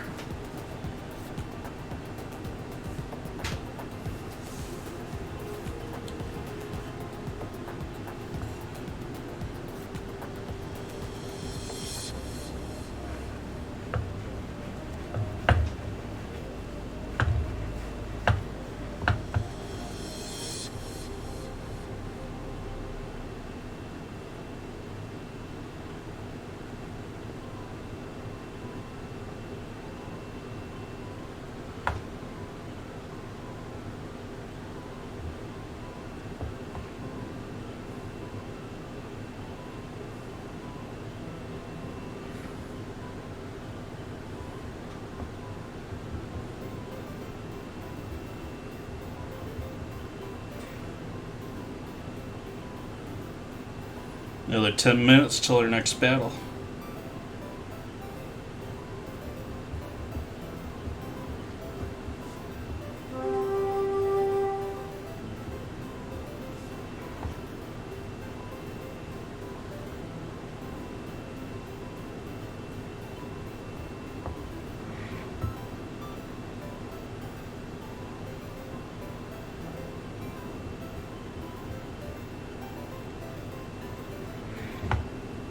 Okay, so homemade looking crust here tonight.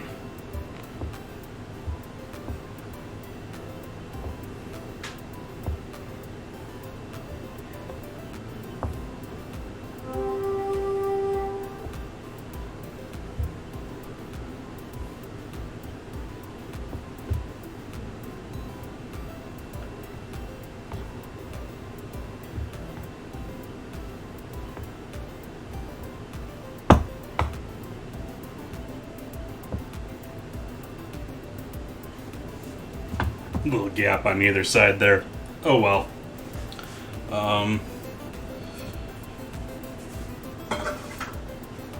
Let's give our chicken a stir up here and check it's not sticking too much.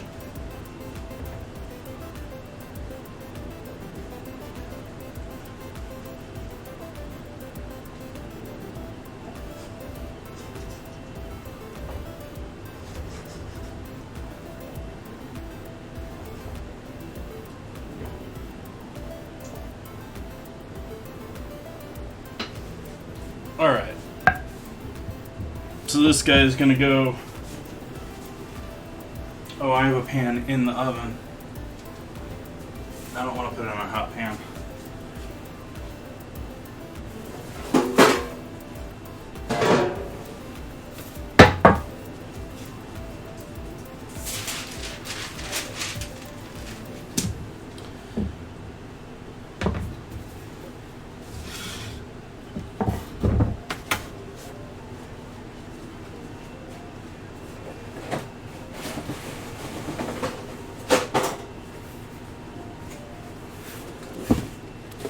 Aluminum foil here. This is what I'm going to be doing here as I line bake.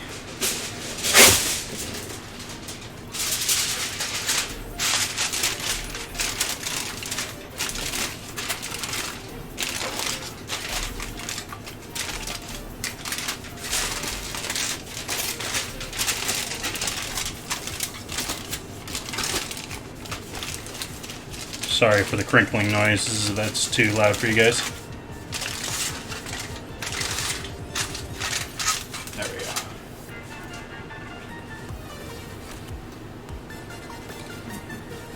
Where did I hide those after?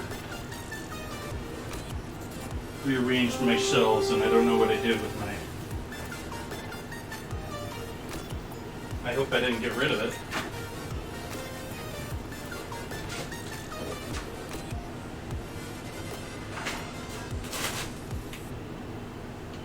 Huh.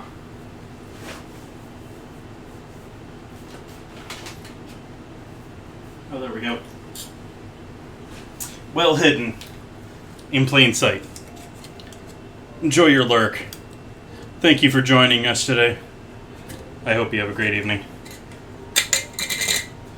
And so this is rice that I repeatedly use just for this purpose. Some people use beans. Some people have fancy overpriced metal beans or marbles. It's rice. It'll work. The idea here is the weight of the rice is going to keep that dough when we put it in the oven from rising. It's going to keep it nice layered.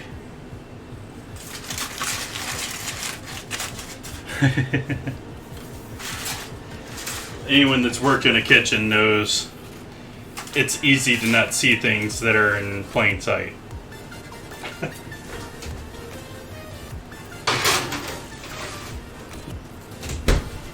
350 degrees. We're going to bake this all the way until it's done. We're not doing like a par bake where we do it halfway here, fill it with something, and put it back in. We're just going all the way with this tonight.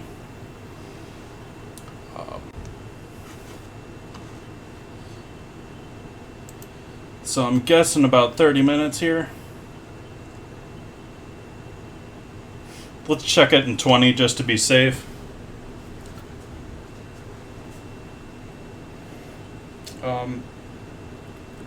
As I was saying earlier, I really sort of like the color of this. It's got a nice... there's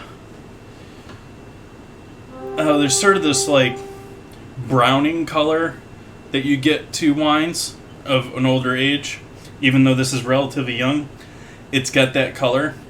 And so it looks more like a aged ruby red to me than, say, a dark red. And it's see-through. I can see light through it, so it's not like opaque. Like I've had some cheap red wines, like $3-4 range, that are literally opaque. No.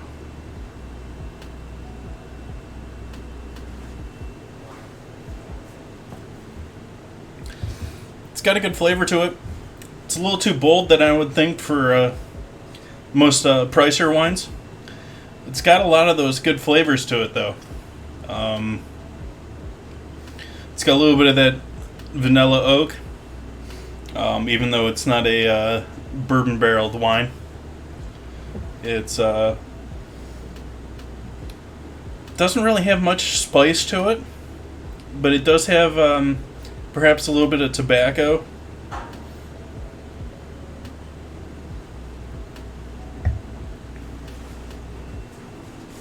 But really, it just sounds like, or smells like a really bright, vibrant wine that they might have mixed with something that had a lot more barrel time with it.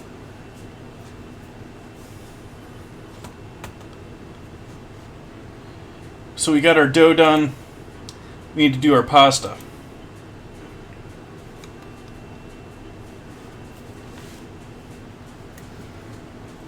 Put this out of the way.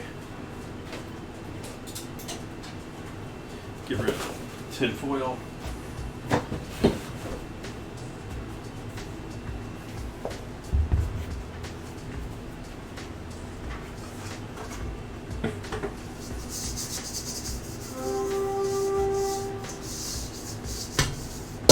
Use the same bowl I used for the pastry dough earlier. I'll scrape out all the last little bits of flour here. I'm not scared of that. Only means a slight amount of butter in our dough, maybe.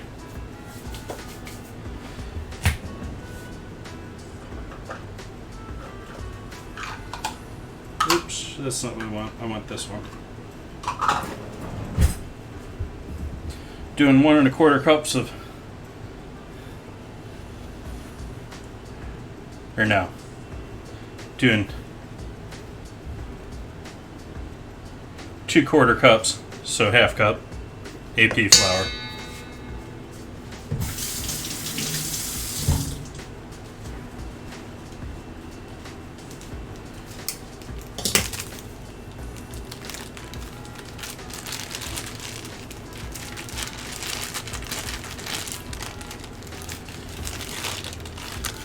And then durum semolina, which is a corn flour with slightly coarser grind than that, but it's a pretty fine grind. Some people use a double O, but that's more of something I would think the same thing, but for maybe for pizzas.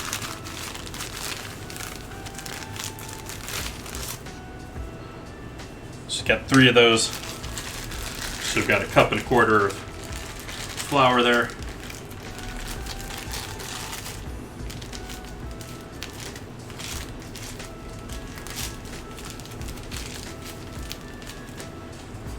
Oops. Switch to securing everything with these stainless steel first off, because these are nice and easy to clean and they stay sterile, and I can just clip things like this still, and that's not going to come undone.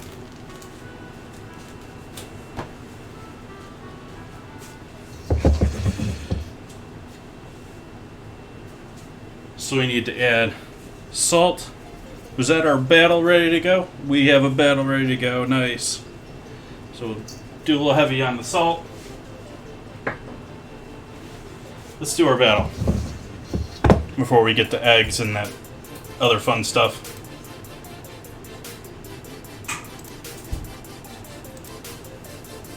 Oh, we got a downright army here.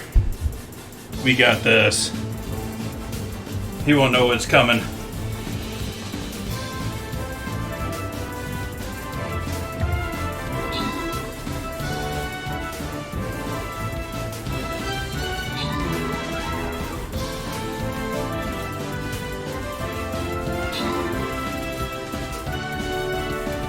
No problem.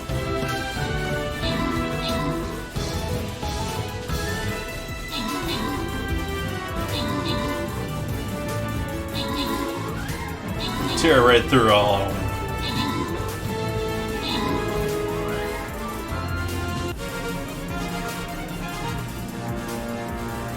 Victory.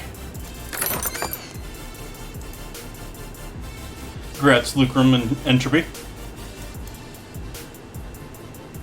Boss defeated. Next level.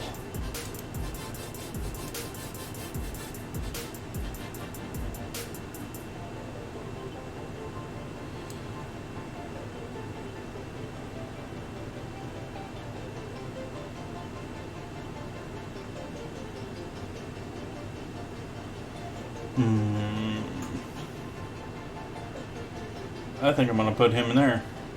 Though we're probably going to need people in both of these areas since it seems like we're defending this one. Alright, back to making pasta. Let's give a quick look at our chicken here.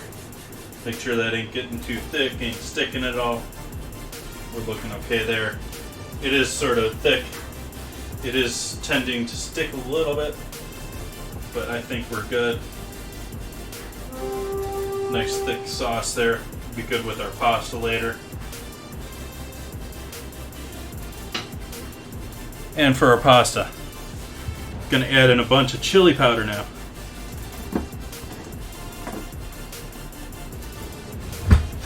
Gonna add a bunch of ancho chili powder here, which sort of cool, pretty looking stuff.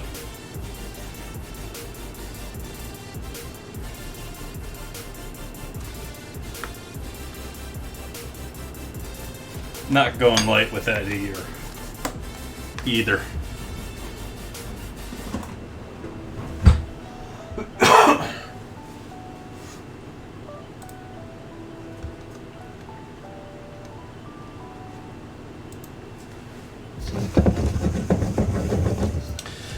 So we're going to do 2 eggs with this.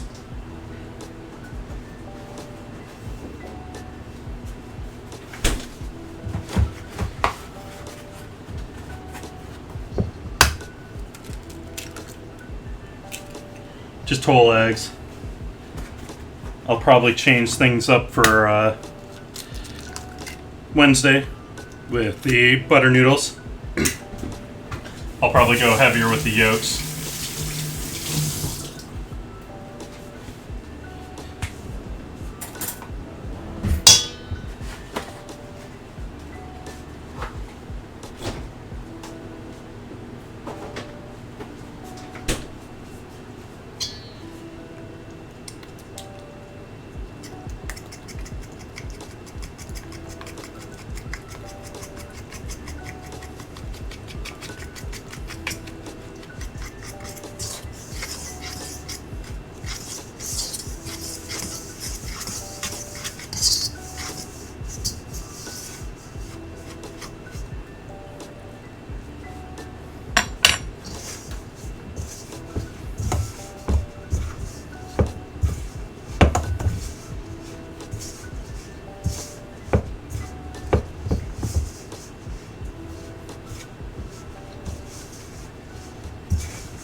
Getting a little sticky now.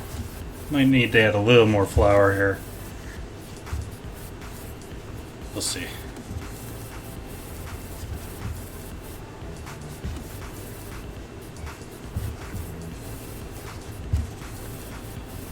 Anyone watch the Formula race of Mars? This morning? Or yesterday, depending on where you are. For me, it was like middle of last night. I still woke up and watched it.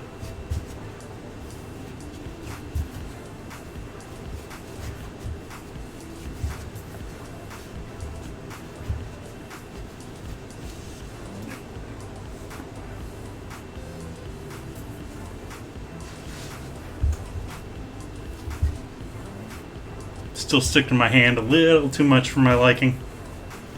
Pretty close though. It's a pretty good race. Fun to watch if you watch the guys in the back, and yeah, for once Hamilton didn't win.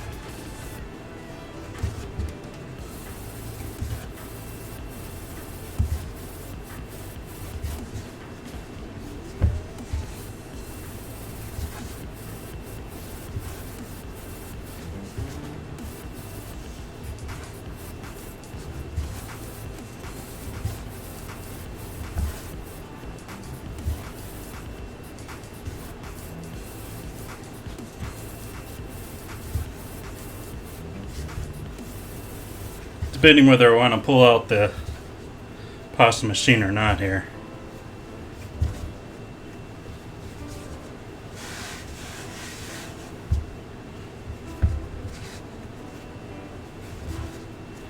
Might just roll it with my rolling pin here.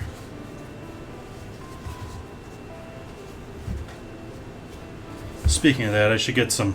Speaking of the pasta, I should get some water going here.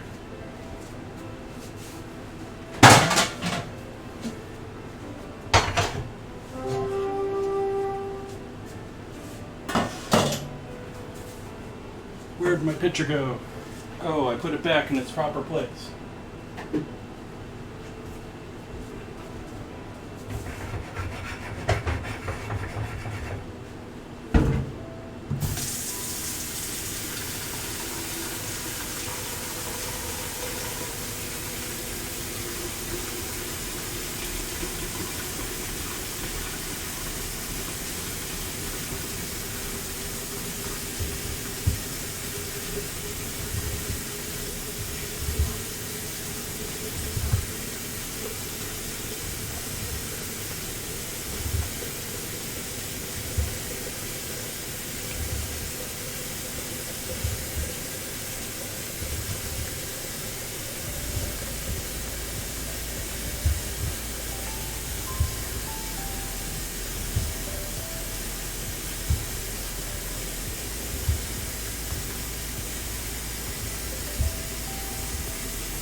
I'm going to let this rest for a little bit before I finish rolling it out.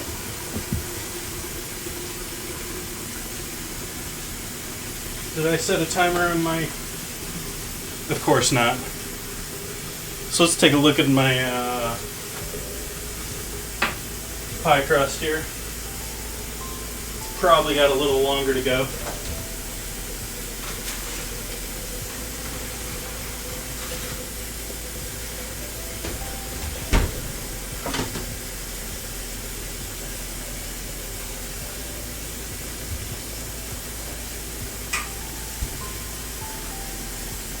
So definitely got longer to go there, but starting to set up a little bit.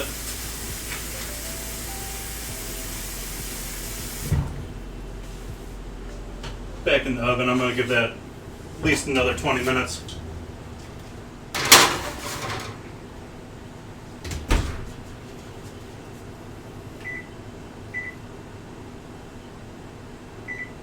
This time I'll set a timer.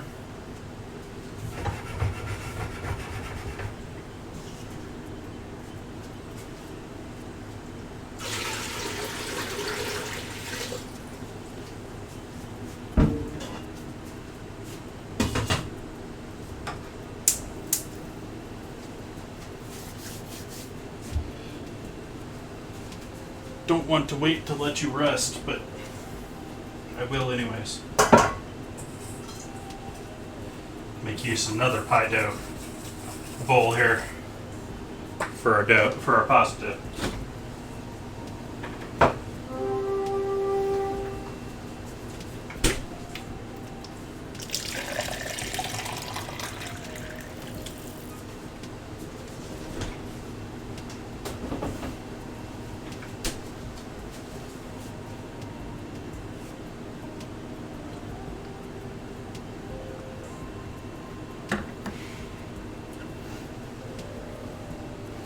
So we got our chicken simmering here, got our pasta resting, got the pie dough in the bottom in the oven. Got a perhaps bold but tasty cheaper end cab sauv.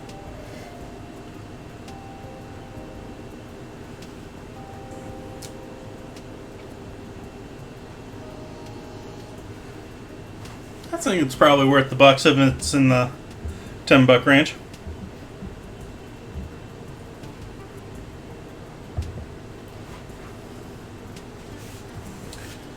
Need that still for our pasta, maybe. Get rid of you. Do a little bit of cleanup here. Don't have the luxury of a washing machine here, or a dishwasher here. So I do everything by hand.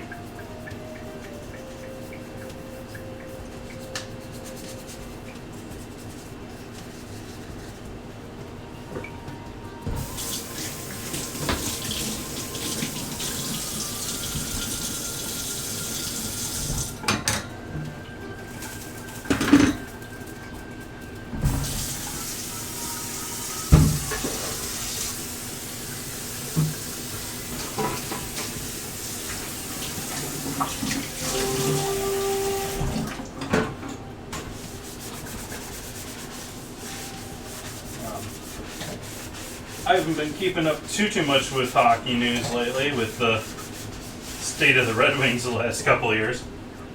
But does look like Steve Yzerman's got a absolute ton of picks for that team for the next 2 years here. We'll see if he can't put something together. Sort of excited about that. And he said that he pretty much said earlier today, or this week, that he's all about taking on a little roster cap space for picks.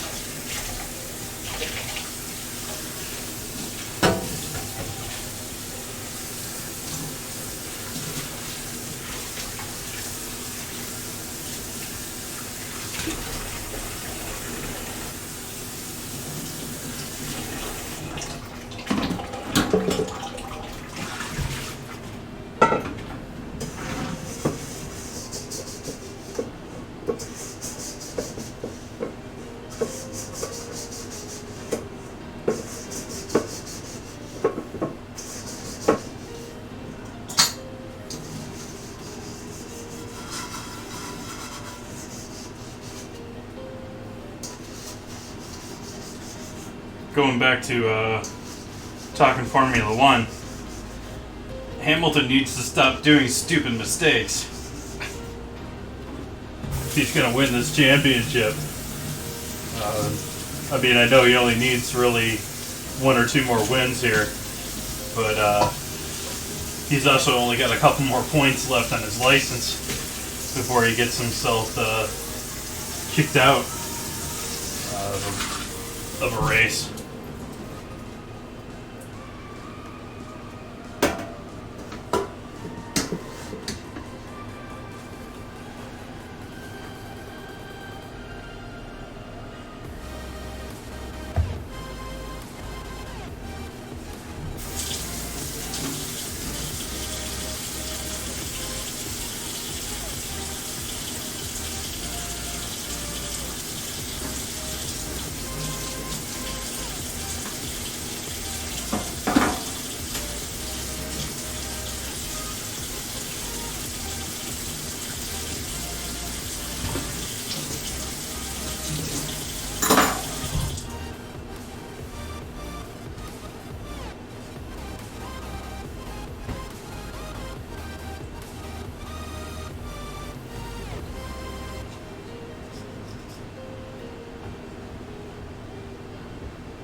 I think I'm going to turn this pan 180 degrees here.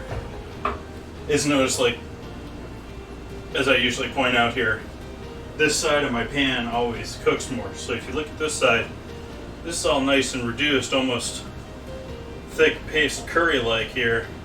Well, this side, this is all still liquidy. So we're going to give a little bit more heat love to this side. Chicken's feeling nice and cooked through. Probably the chicken's probably ready to go. It's not going to hurt too much, considering it's a braise. It's not going to get too dry because it's sitting there in liquid. But you don't want to go too beyond this. In fact, at this point, I'm more than anything just keeping this warm while we work on everything else.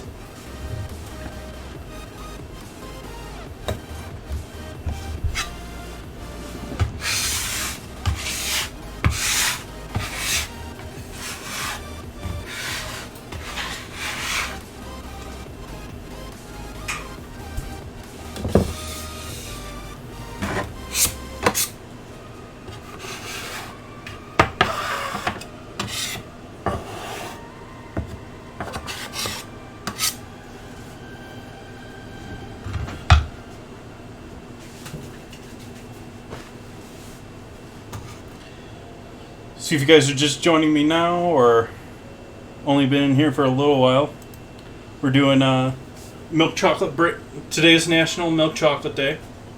So we're doing a milk chocolate pie where I'm blind baking off a basic 3-to-1 pie dough in the oven, and then I'll do a thickened chocolate milk filling for the center of that.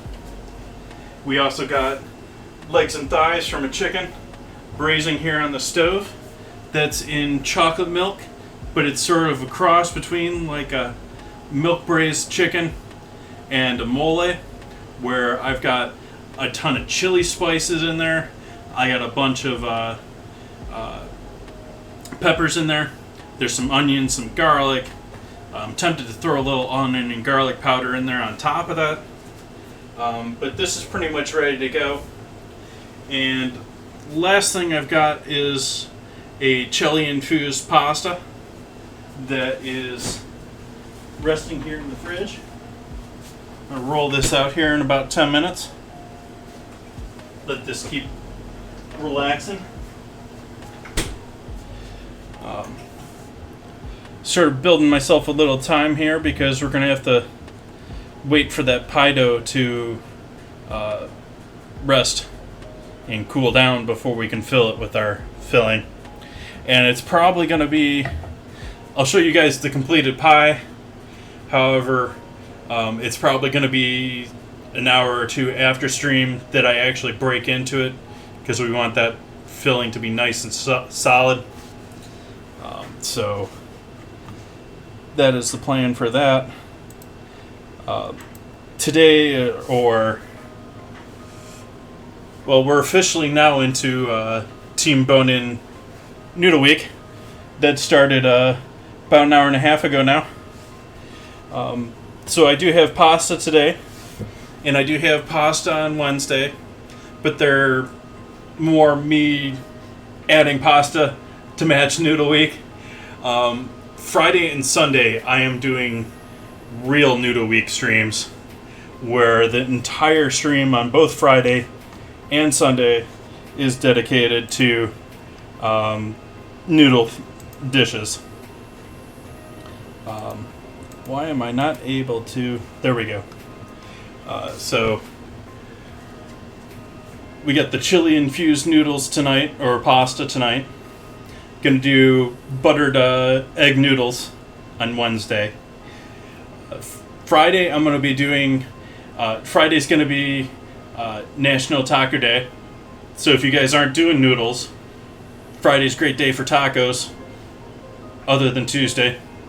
Gonna do a taco noodle casserole, and I'm also gonna be doing a cold dessert of noodles, of ginger infused noodles with a pear, poached pear dessert.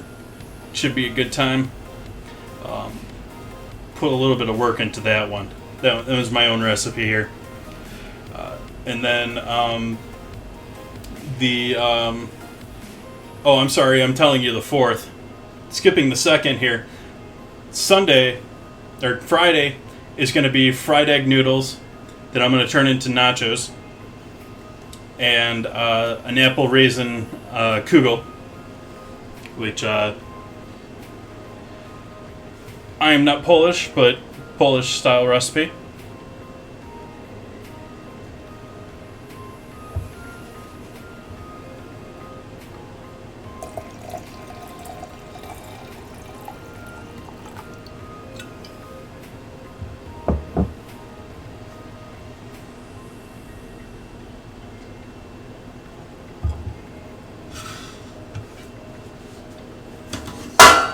I'm pretty happy with that for a $10 cap.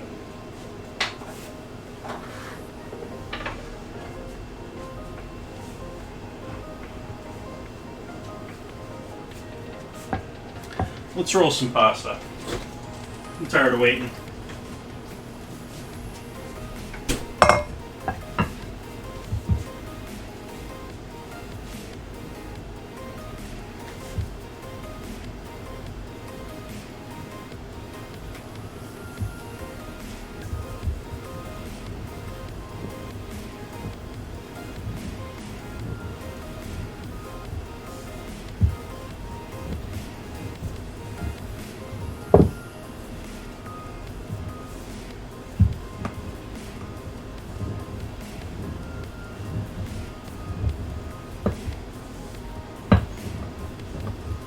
Yeah, I think I'm going to skip pulling out the pasta roller. It's always a pain getting it attached to the table and all that stuff. It's a little bit more work with the roller, but as if I couldn't use the exercise.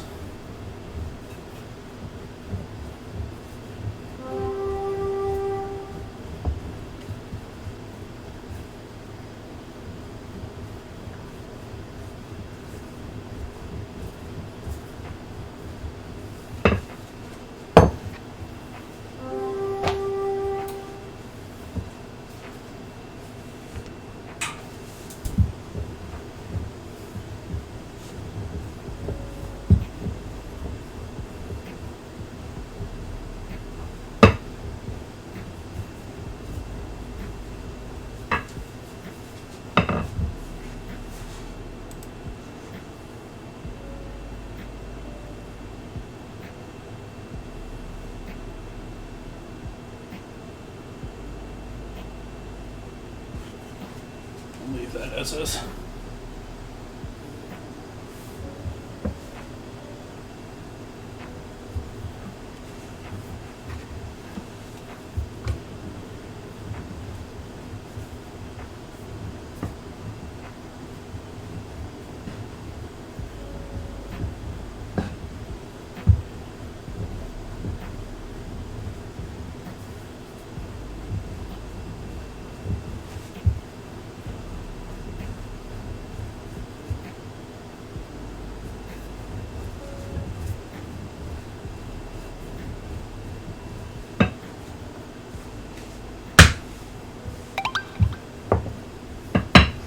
Hey, Big Davey, welcome back.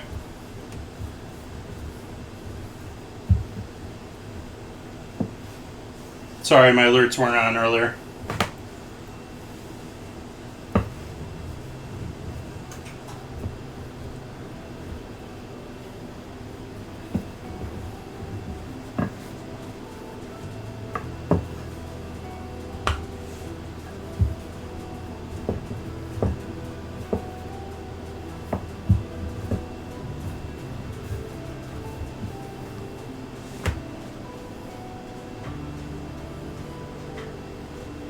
Yeah, Davey, well, I had it off.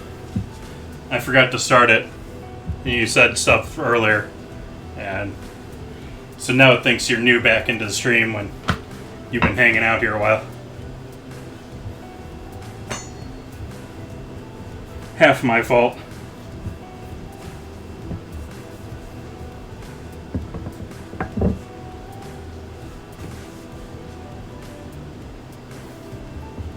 Fold this in threes. Definitely need to work the gluten in this a little bit more. That's why I'm still folding this.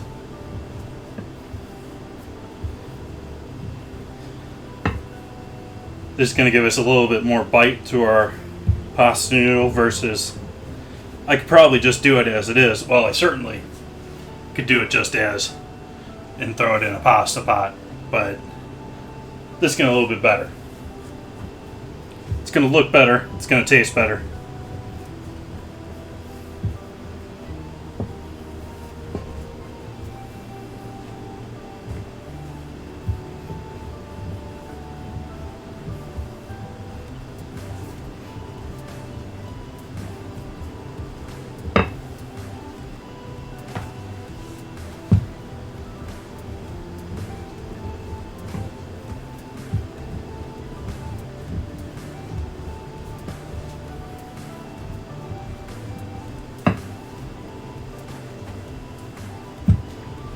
Getting hot in here.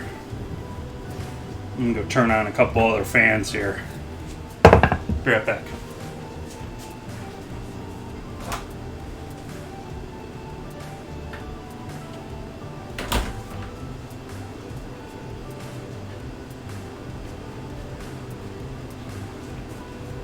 It's sort of the time of night for my house too. My house gets hot around 6 o'clock or so Pacific, where I am here. It's usually okay in the morning, in the afternoon. It sort of builds up heat, and then it starts cooling out up outside, and the house acts like an oven. So, though it is nearly 100 degrees outside today, apparently, I didn't pay attention to that when making pie and pasta here. That might have been better to pay attention to that. I've been inside all day.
Starting to get there.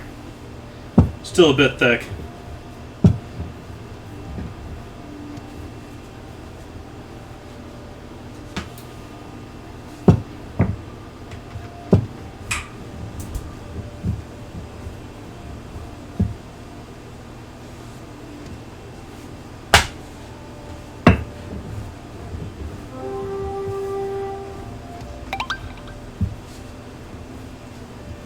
Welcome, Evangeline.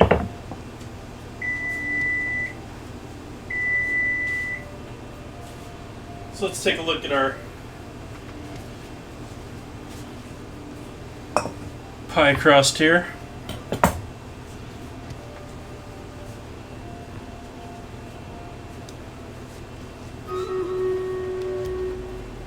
Got a battle ready to go here.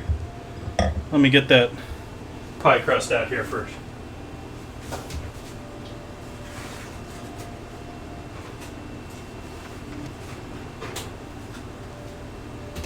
Smelling closer to done. You get that roasted flour smell. Oh, we don't got any color though.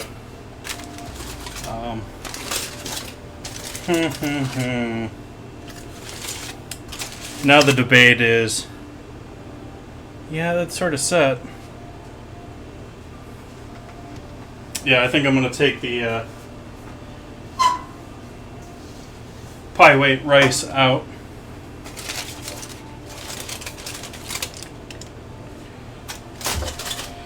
Finish that guy as is in the oven because we want some nice color.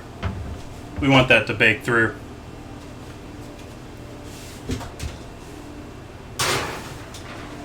I think that could still use probably another 20 minutes.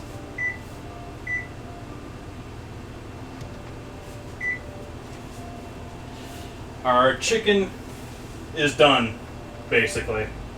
I'm good with that. I think I'm going to turn the heat down as low as it goes, and we're just going to keep this warm.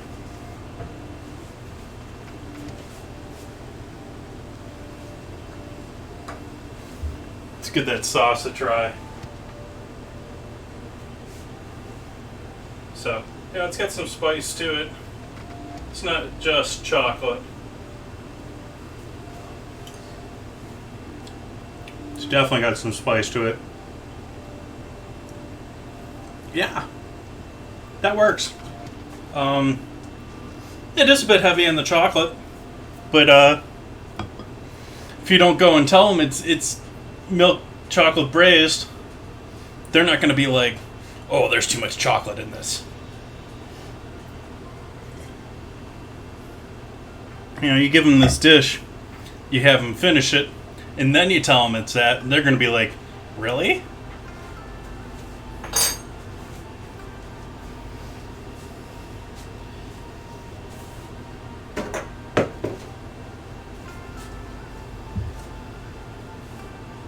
Let's do our battle.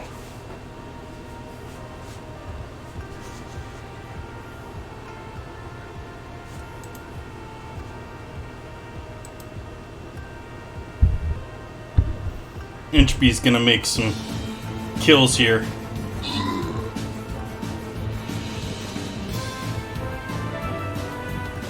What's my guy doing? He's just sitting there. Oh, we're defending this one.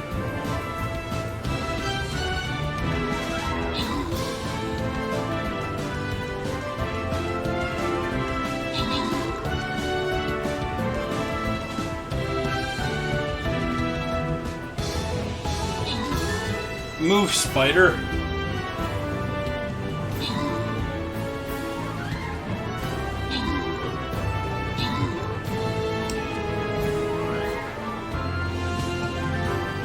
There we go.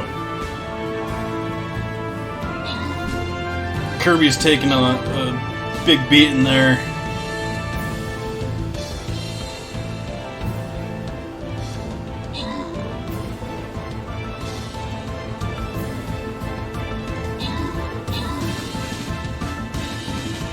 But we won in the end. Victory. Sweet, sweet victory. Congrats, Evangeline. Top or bottom? Let's go top route.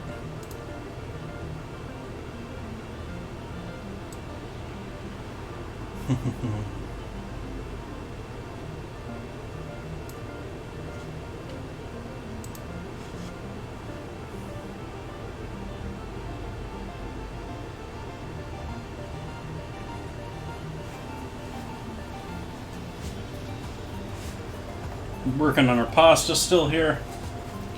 Need to let this cool off, or add a bit more flour here.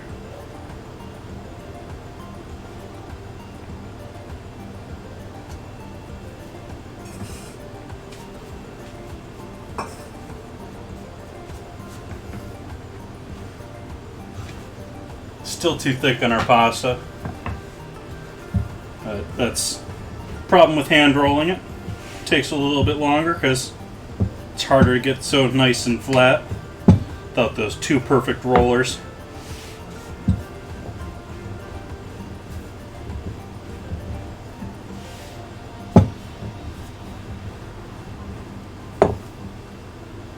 Why are you just falling out on me, earpiece? Get back in there.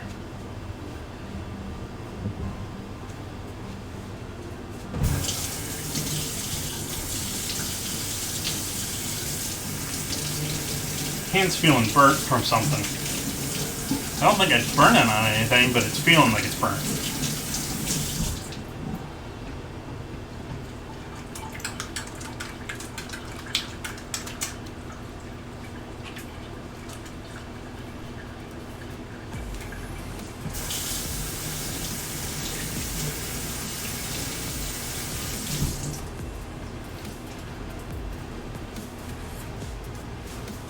Debating reversing my title screen up here.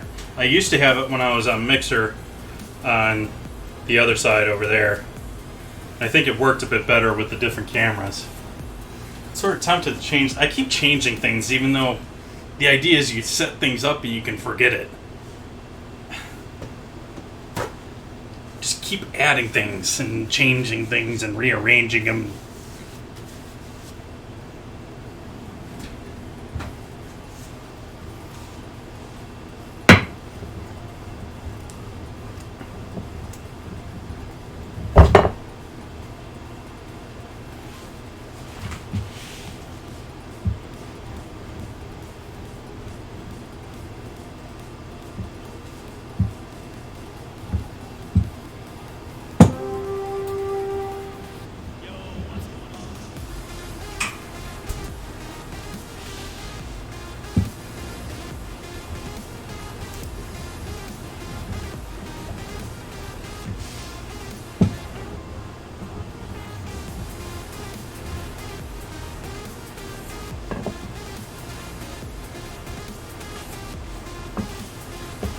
Does seem to be getting a little bit more red as I roll it out here. I was worried this was going to be too brown. This dish as it is still probably going to be brown on brown on brown, which is not the most appealing from the eye. I think it's going to taste damn good though.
Nice, Evangeline.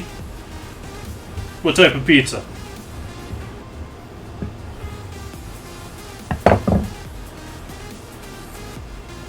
I'm making pan pizza here soon. It'll be the first time I do pizza on stream.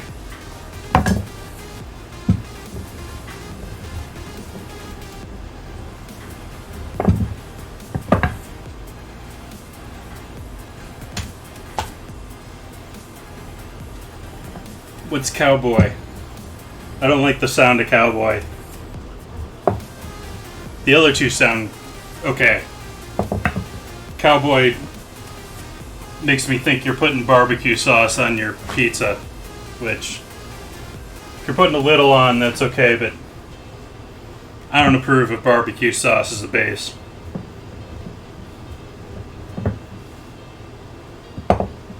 Okay.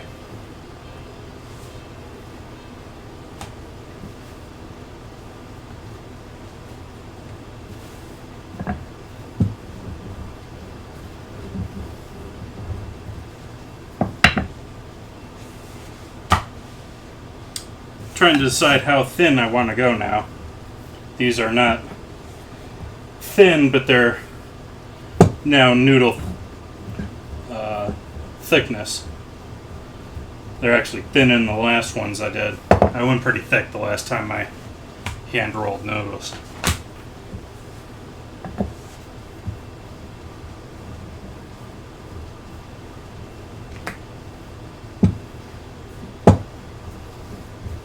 I didn't want to say it earlier, but the smell the onions were giving me when I was cooking them earlier, when they were like half done, was that exact like Pizza Hut half cooked onion smell.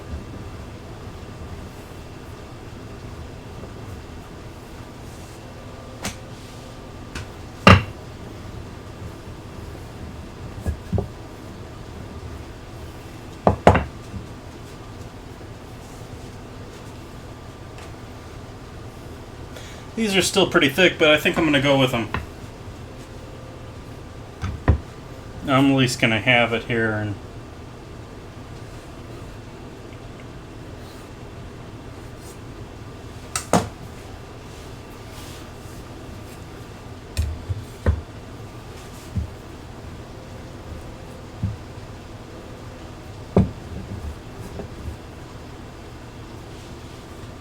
one more roll out here.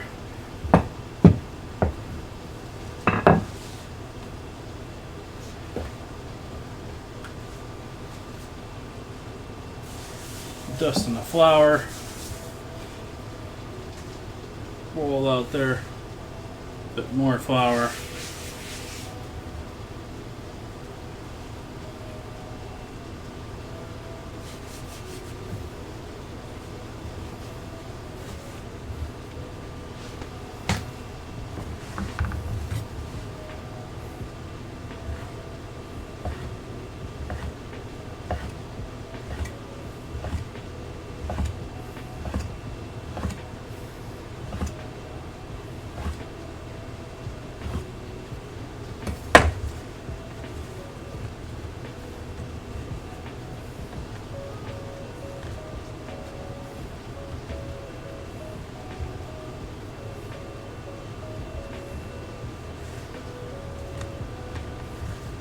So, thicker side, but that's still a decent pasta thickness.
So there you go, chili infused pasta, or semolina pasta.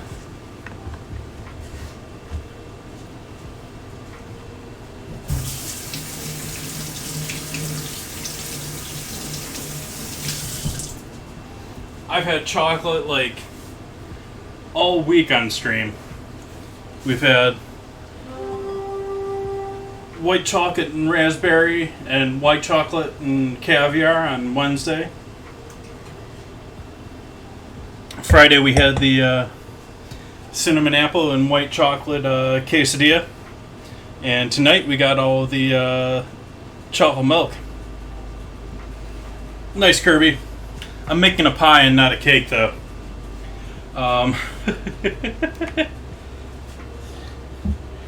Speaking of Boston cream pie, National Boston Cream Pie Day is coming up here, and that is on my list.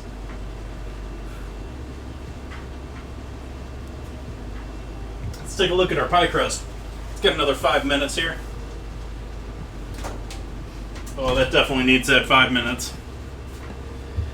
It's starting to look baked, but not golden yet. Nice, Evangeline. Yeah, it was good knowing the bakers in culinary school. They're always bringing home stuff, giving it to the guys they thought were cute.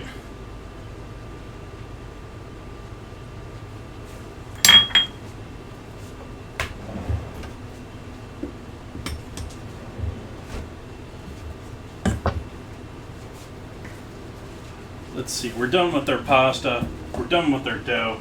I think I can clean up our counter here.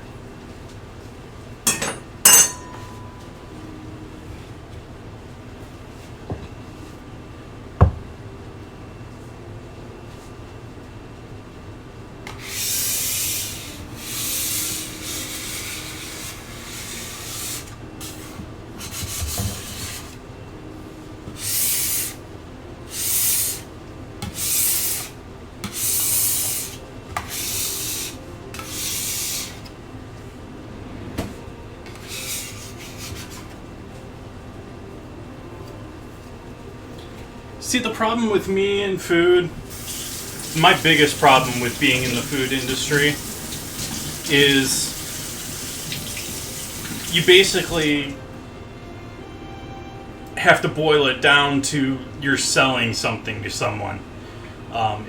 For me, it kills a lot of the appreciation and a lot of the art. Thank you. I appreciate the bits there, Kirby. And the sub earlier. Appreciate both of those.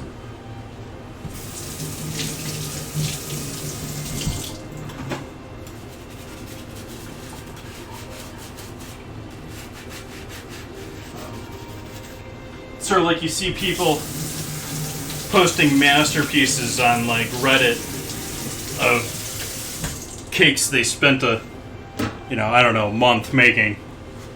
But that's not business. That's that's doing something because you appreciate doing it, more along the lines of what I'm doing. It's when it comes to doing it for business, it's you start doing things cheap, and you start worrying about how long they're taking you. Thank you, Shadowtronics. Appreciate the sub. Yo. What do you guys think of the new sub alert that's new tonight? Too dramatic?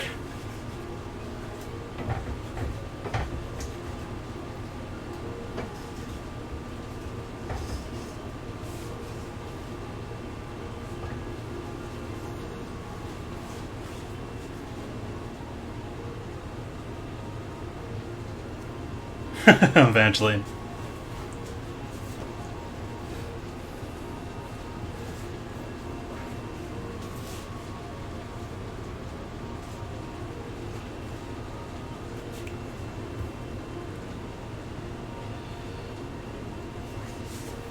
So I think we should start in on our...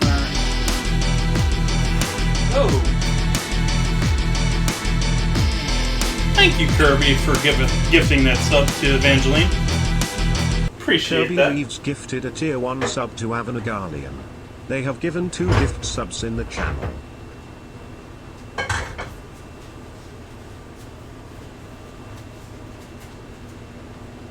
Nice.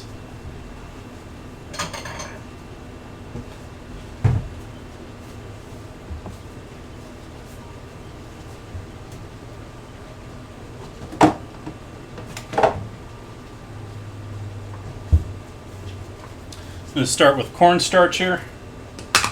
Make a bit of a cornstarch slurry for our pie filling.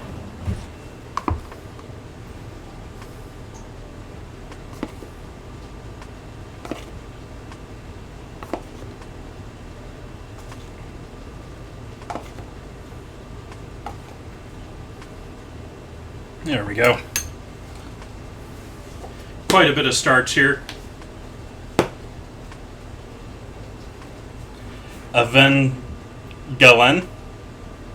Galen.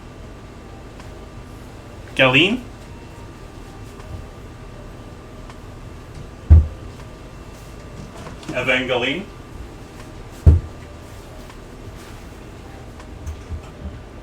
Evangeline.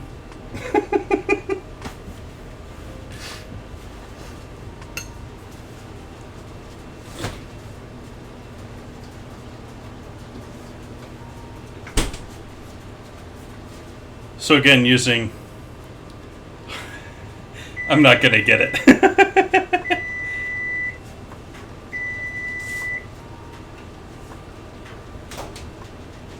Okay, going to give that 5 more minutes here. Starting to get a little color there.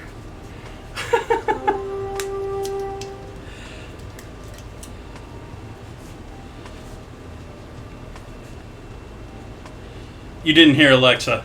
You heard Google. So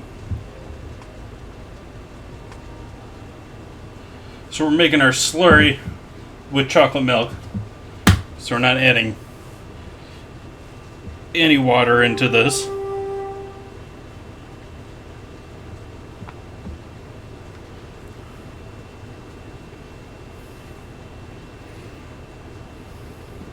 And you guys can add, if you're using generic chocolate milk or something like that, you want to make it more of a Mexican chocolate flavor, you can add some cinnamon, you can add some nutmeg, can even add a little black pepper.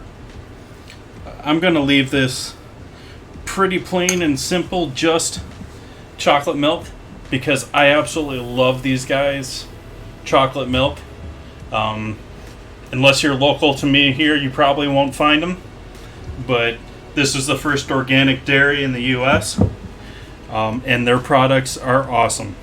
This has got a very rich, very deep Dutch milk chocolate to it, or Dutch cocoa added to the milk. And I'm not sure why it triggered. Google triggers every once in a blue moon for some odd reason.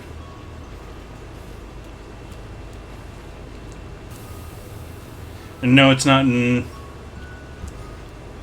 view of a window, so someone ain't shining lasers at it. Okay, so that's our thickening agent for our pie.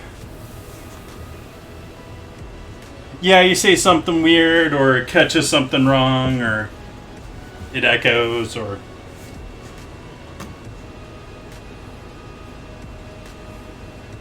Mine's actually gotten pretty good about that. It usually doesn't trigger when other people say it on streams. There are some people that regularly use them on stream, especially in the cooking section. There's several people that'll use it for time. I don't use it when I'm streaming, but I use it all the time as a timer when I'm off stream.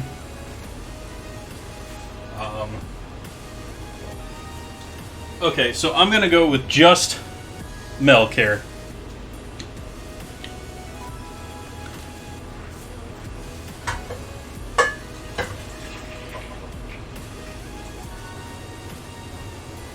Oops.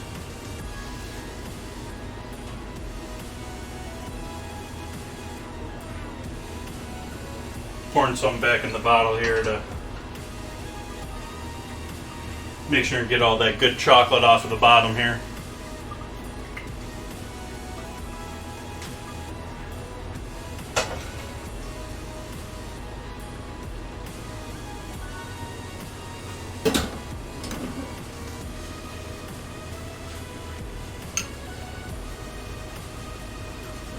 Use that whisk.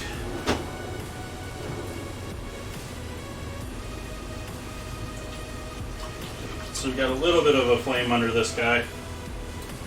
Oh, no we don't. Yeah, we do.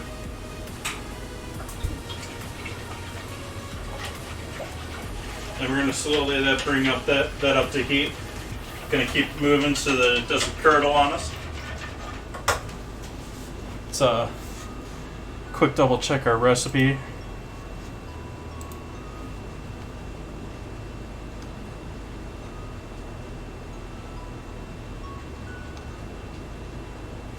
Yep. Gonna add a little bit of sugar here.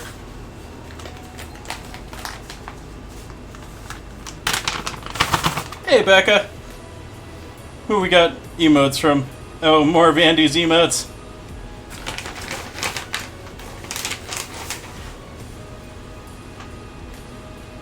I didn't realize he had all the food emotes.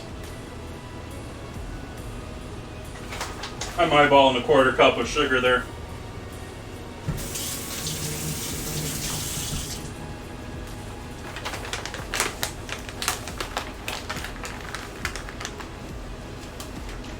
And they have a little vanilla extract. I'm gonna skip that, but if you guys want to add that in there, by all means.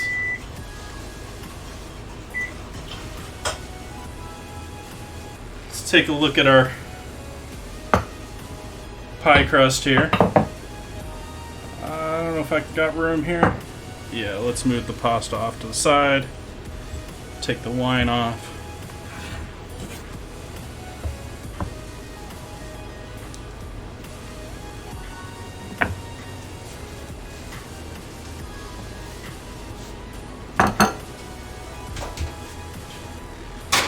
I still want to give that some more time.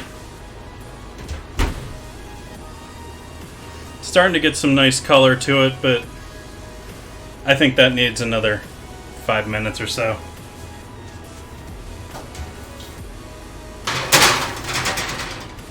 The pie crust is taking extra 15-20 minutes here.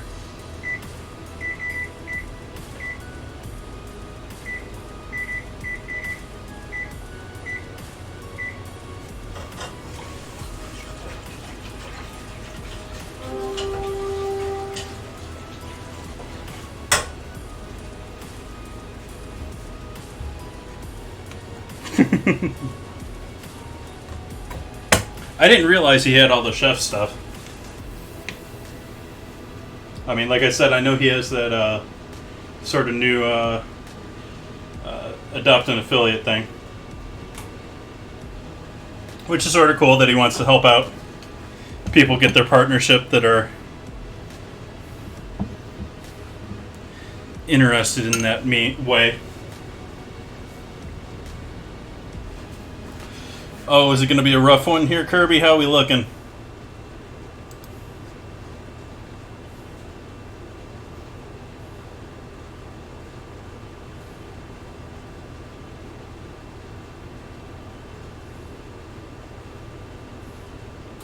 Oh, I think we got this. I think we already got this. Yeah, gotta have faith, Kirby.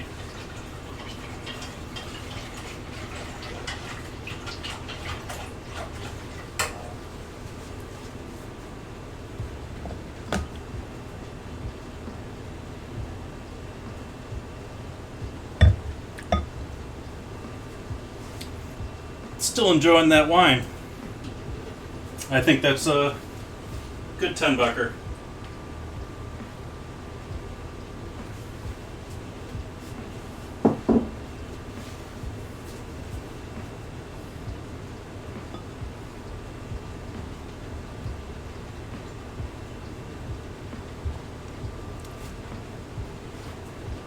Oh, there's a lot of cooking streamers.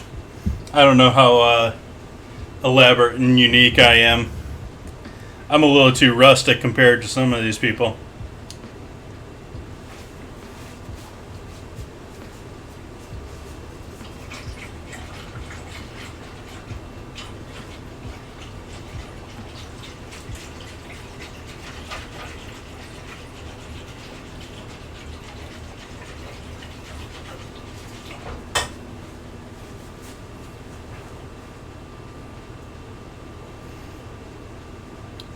So I'm mostly waiting on my pie crust right now. We have boiling water. I could do the pasta. The chicken's ready to go. Just making the filling and waiting on that pie crust to get some nice color. But I'll take the compliment just the same. I appreciate that, Becca. As I've been sort of saying here, there's going to be upwards of 80 different streamers, I believe, who have signed up to do noodle streams in the next week here. So if you check my Twitter, I will be sending out daily tweets, or rather retweeting Team Bone In tweets of everyone that's streaming. And so if you can think of the noodle type, someone's probably making it this next week. And when I say 80 different streamers, I mean, I'm doing 4 different streams with noodles or some sort of noodle base to them. And 2 of them, I'm doing 2 dishes. So, yeah, it's going to be a noodly week.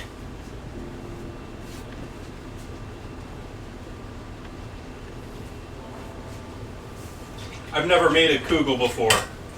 I'm going to try and make a kugel here on Friday. That should be fun. Kugel being sort of like a dessert dish, basically like a rice pudding, but like with pasta. You get eggs, you get dairy, you typically got dessert spices, and maybe raisins or dates or something along that line. I'm going to be doing mine with apples. Maybe raisins. I got raisins kicking around the house. So that'll be interesting to try.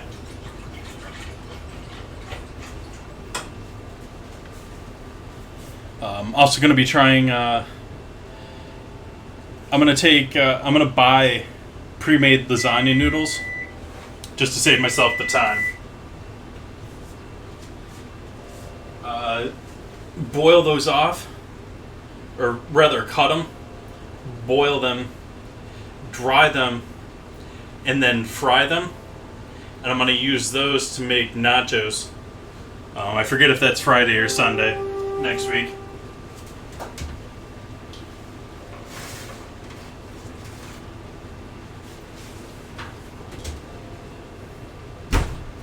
Okay, that's a light pale brown there. I'm going to let that continue to carry over, cook, and cool down here. But I'm going to turn that oven off. It is hot.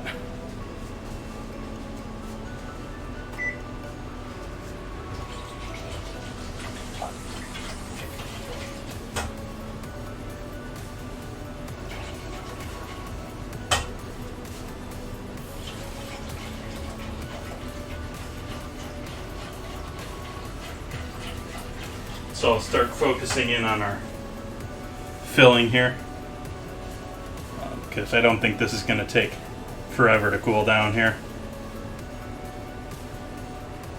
No beans tonight, Kirby. I used my rice earlier. I started off baking it. I don't have baking beans. I have baking rice.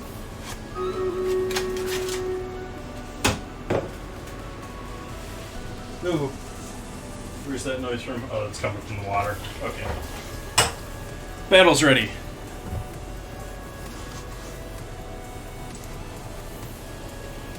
Let's decimate them. We got this.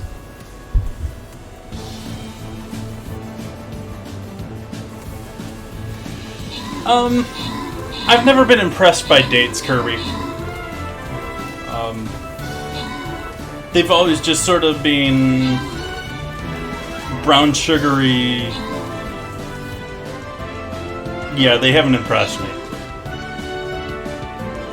Maybe I haven't had good ones, which I'm willing to continue trying them. But,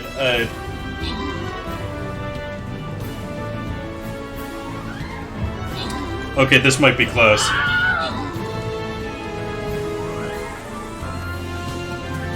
Okay, we may not have this. I might have been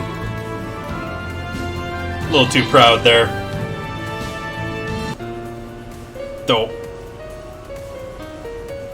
Boo. Keep playing.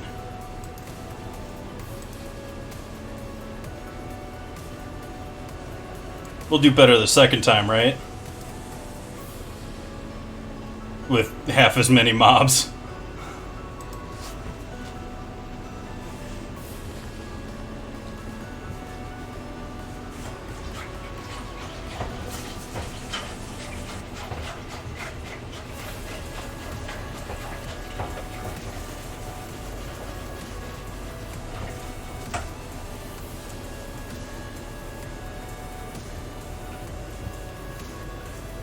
So our filling is going to be basically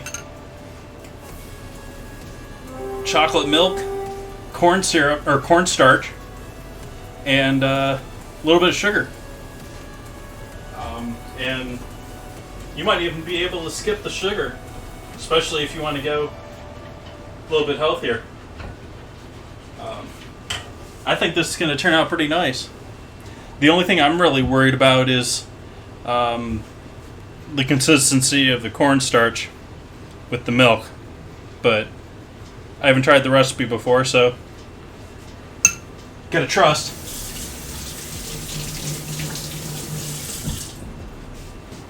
And as usual, like I said, we need a good at least 2 hours, I would say, in the fridge, maybe close to 4.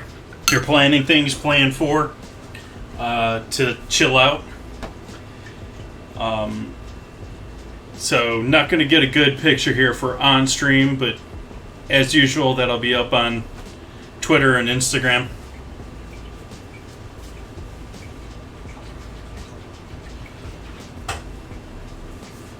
The pie is browning up nicely here.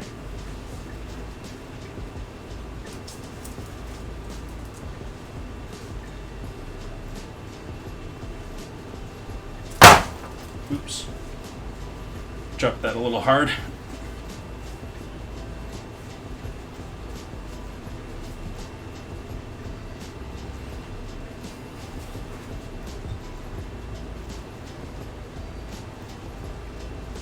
I think I might... Yeah, I'm going to save the second half of this bottle because while I'm enjoying this wine, I don't think this wine is going to go with the rest of this dinner. So, throw the cork back in this bad boy. We'll finish him up tomorrow with the leftovers.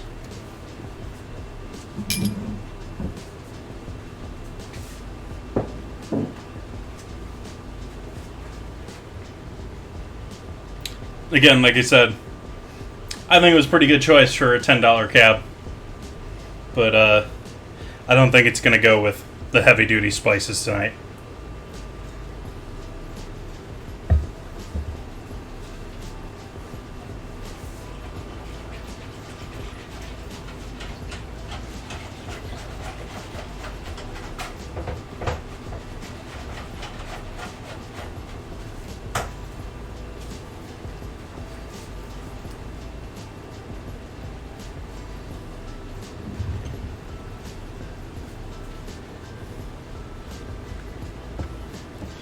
We would have been fine with that last map, Kirby, if there weren't so many archers against us.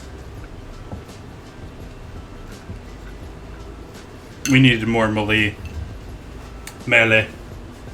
that round.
All sorts of people streaming tonight. I'm just trying to take a quick look ahead here, see who is getting going here, maybe give a host to, but all sorts of people on tonight. I don't think I'll have any shortage of people to choose from here.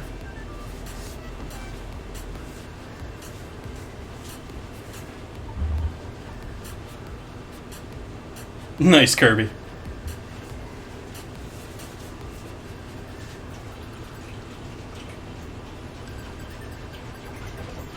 Basically bringing this slowly up to a boil here with the milk.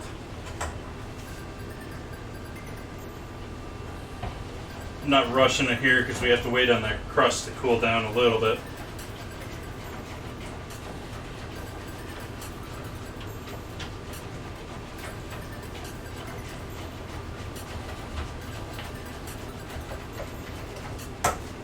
If you want to give yourselves an extra layer of protection against the crust getting soft or soggy, you can brush in a little bit of egg, and when you pour whatever in there, if it's warm enough to cook the egg is going to seal you from whatever you're pouring in there getting into your crust.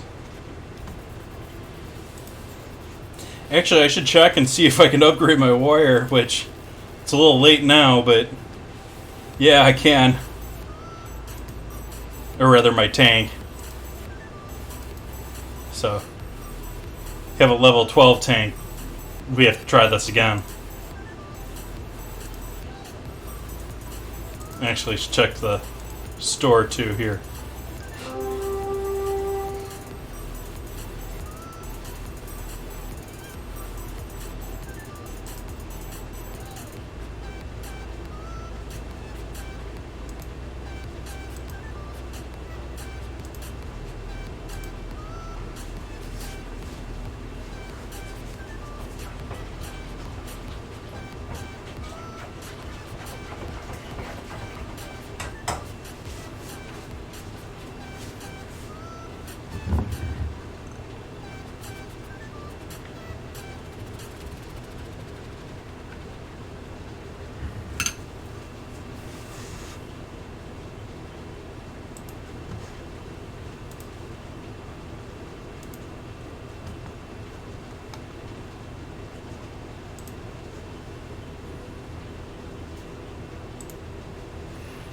So we got our chicken done. We got our pasta ready. We've got our pie dough done. And we got our chocolate milk done. Awesome.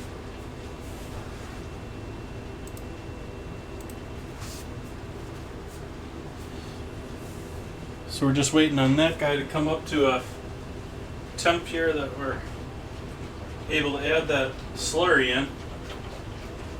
Which, if you guys aren't familiar with cornstarch, used in lots of lots of recipes as a thickener, has to hit just under a boil in order to be at its proper thickening. And so typically what you have happen is you bring your liquid that you want to thicken up to a full boil. You want that ripping. And then to get the maximum amount of thickening out of your cornstarch, you want this liquid here. I should actually throw this in the fridge. You want this as cold as you can get it. You want that temperature difference. And that temperature difference, that shocking, is going to give you just that little bit more on your thickening power.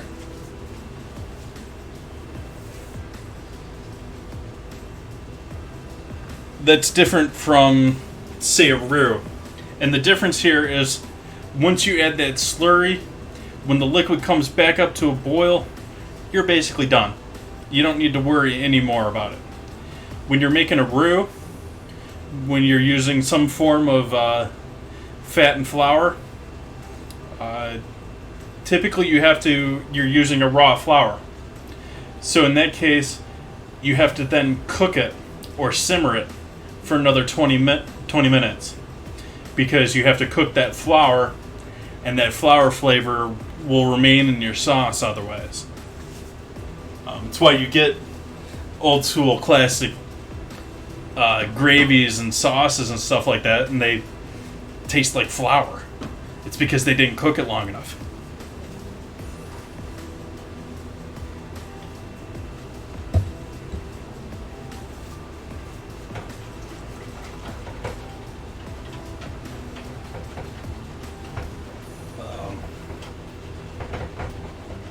That's slightly different than beurre monté or mounting with butter. You can, I'm forgetting the proper French term for it, but you can mix butter and flour until it's completely saturated, and then add that in small amounts if you just want to thicken things a little bit. That I don't believe you have to cook that 20 minutes. But that's because you've already saturated that flour with the butter.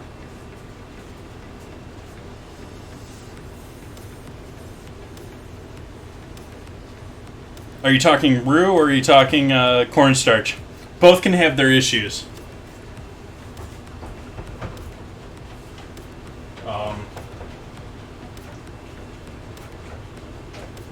Roux, it's generally the person didn't work at it enough.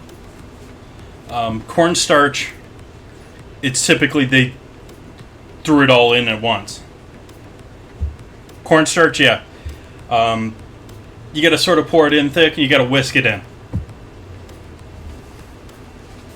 Want to add in... Yeah, you don't need a special sieve. You just want to pour... You want to make sure that this mixture that I've got in the fridge, I'm going to leave it in the fridge. But that's mixed up nicely. It's pourable, even though it's like oobleck. You know, it's that acts like a solid, but it's liquid. But you want it basically pourable, and you want to pour it in super thin, and you want to whisk it in so that it's quickly dispersing in your liquid. Dispersing. Yeah, that's why I'm a little worried about this recipe. I'm a little worried about this recipe for two reasons, but I'm giving it a shot. The first is, I don't really want to cook my chocolate milk.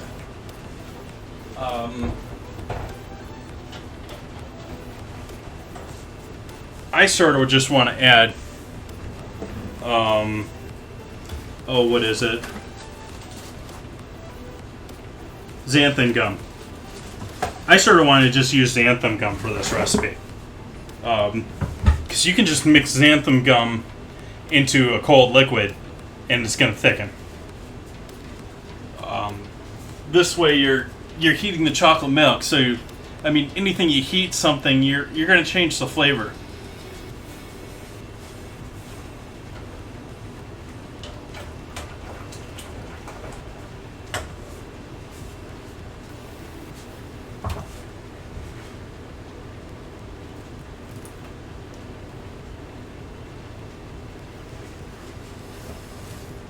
This is obviously cool enough now that I can pick it up, but it's nice and golden brown. Nice, good bottom to it.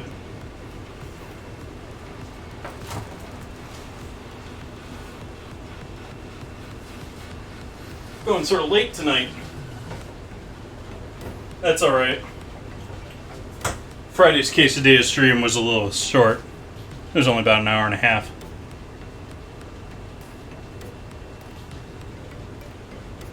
Oh, fondant. I do not like fondant.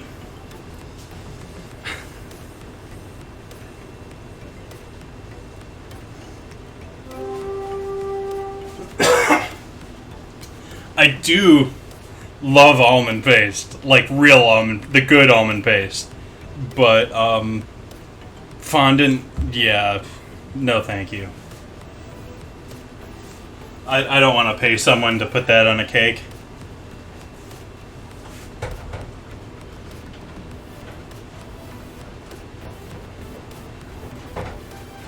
Actually, I'll even say this. Fondant only exists because people care more about how their food looks than how it tastes.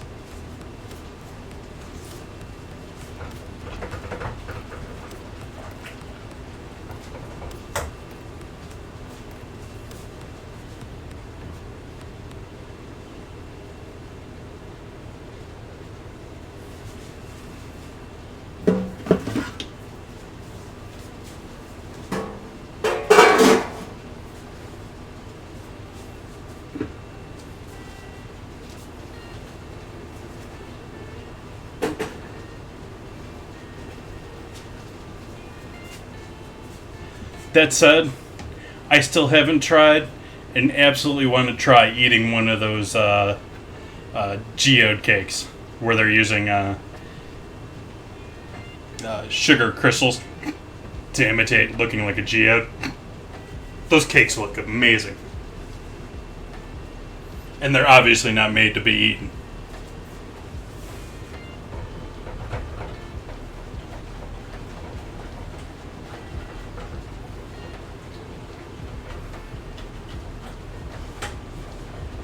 Getting close on that chocolate milk there.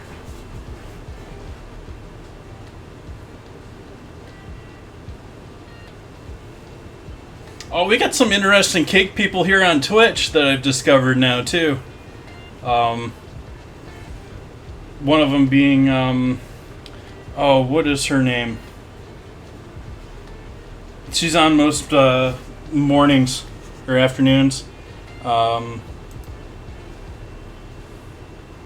think I have her.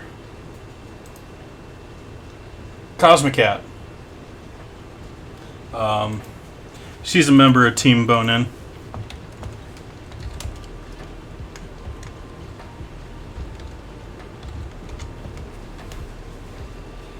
Hopefully that works. There we go.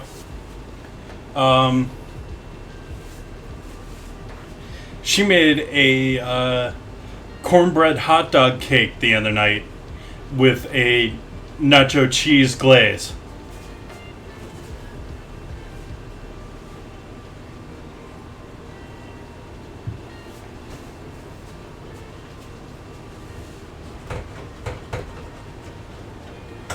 Why aren't you boiling?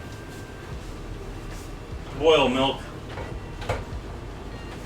Just turned it up again. I got Jared to look at that one on stream. But that one looked decent. She's done some other She did one with I'm sure we got a fair number of former mixer streamers here. She did one with she did one with Fourth Room, where Fourth Room was doing a pumpkin beer, and she was doing a pumpkin beer cake.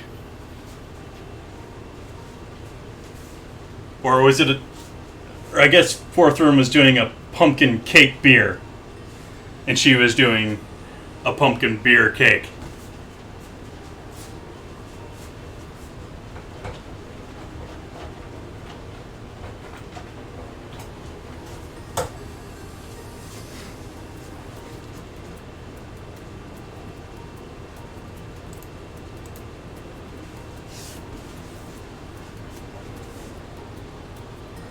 Why you no boil? You're on way higher than it needs water to boil. I don't want to overcook you.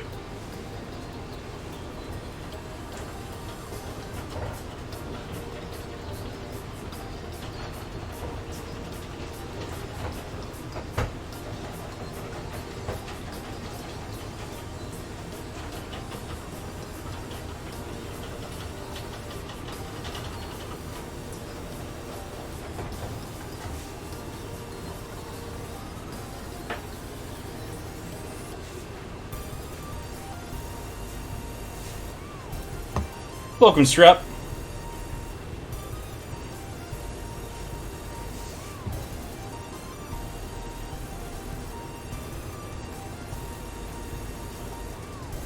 How's your evening going? We're just about to wrap things up here. I've got water boiling for my chili infused pasta that I've got here. We've got a pie crust waiting for our milk chocolate filling that we're working on making. And in the back on the stove, we've got chicken that I've braised in chocolate milk, peppers, onions, garlic. Today's National Chocolate Milk Day. Started doing a combination of a milk braised chicken mixed with the mole, so a lot of deep dark chocolate like flavors there with a bit of heat and a whole bunch of chili.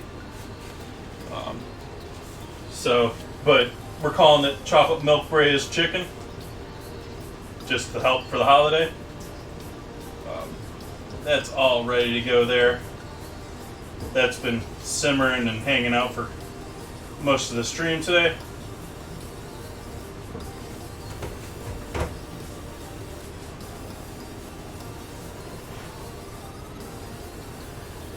Sheltered. Is that a game I'm not familiar with? Thank you for the follow.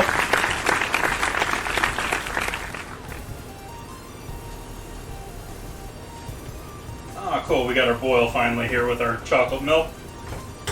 So we'll figure out where I put my slurry in the fridge. We got more chocolate milk here with cornstarch as a slurry. Give this a final stir up. Make sure it's in a pourable state here.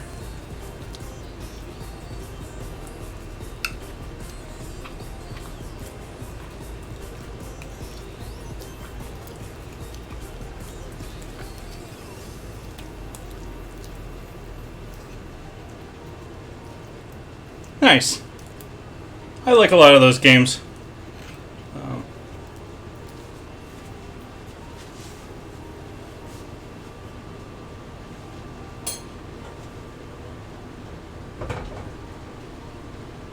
And then quickly pouring in and quickly spinning it so that it doesn't all stay in one place, and immediately thickens.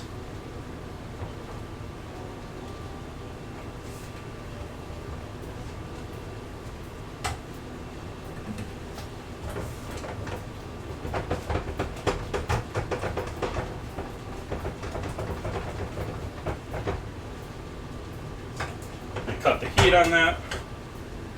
And we go straight to pouring it into the shell here.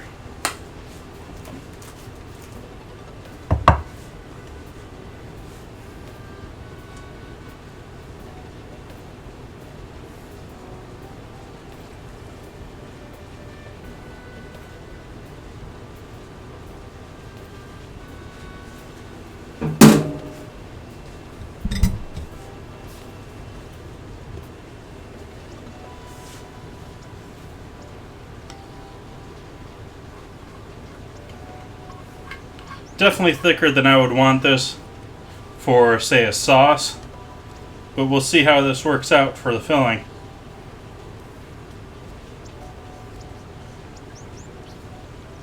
After all, this needs to cool down.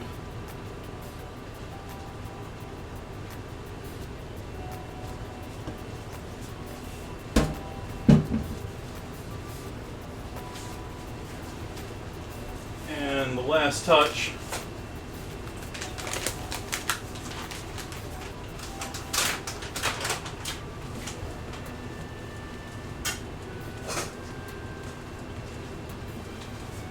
I lost that one too.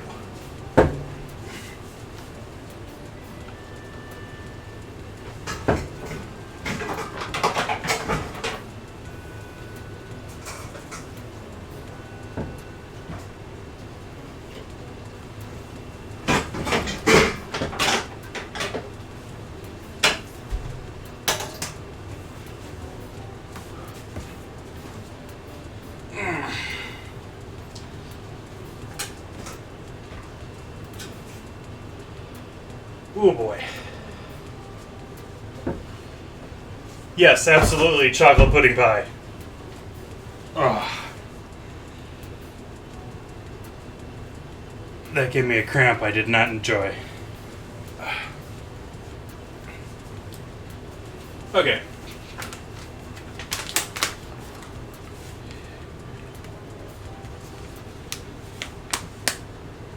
Last bit, we'll do a bunch of cocoa over the top here,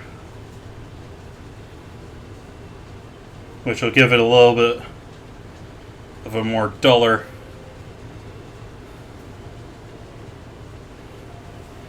there we go, not so shiny chocolatey. Nice close up of that jiggle.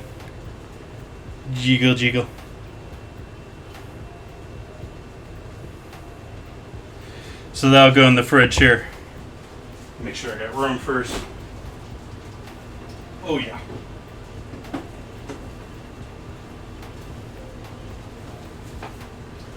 Got lots of room in the fridge now. Cleaned that out earlier this week.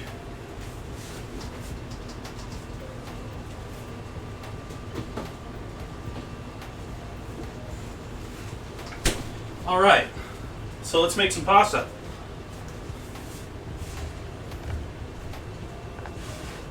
We have our chili infused pasta here. I think I'm going to do that all in one batch. Gonna need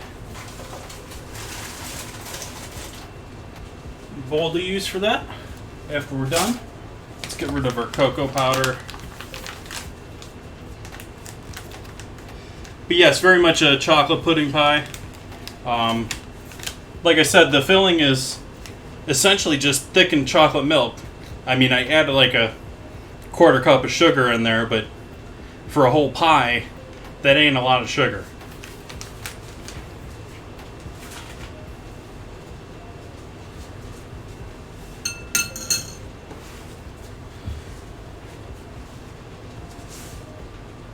Alright. We lost a little bit of water there, boiling for the last like hour, but we'll go with that.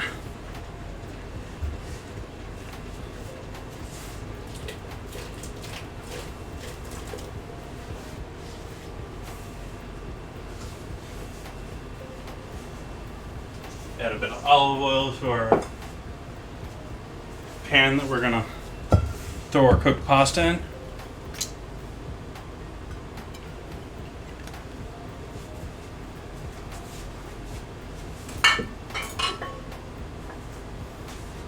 Lost my boil here. Not happy.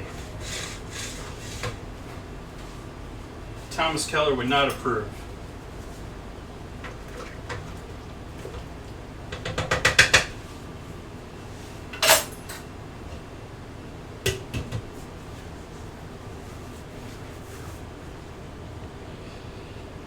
One of the things I've not worked in one of Thomas's kitchens, but one of the things that I've heard over the years is he doesn't allow things to lose their boil.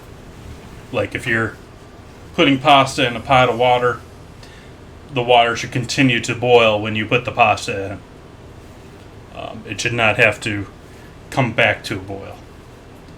Across the board, across everything they do there.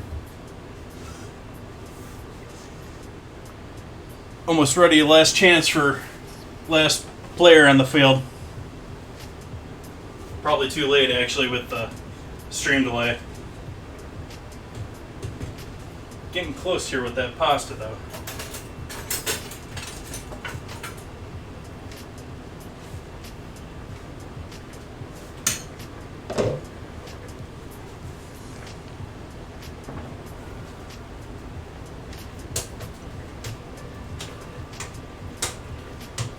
I am happy this pasta is turning out. You guys are still going to call it brown, but a lot more red than I thought it was going to be. I'll get to that battle here in a moment here, guys. Just got to finish this pasta first.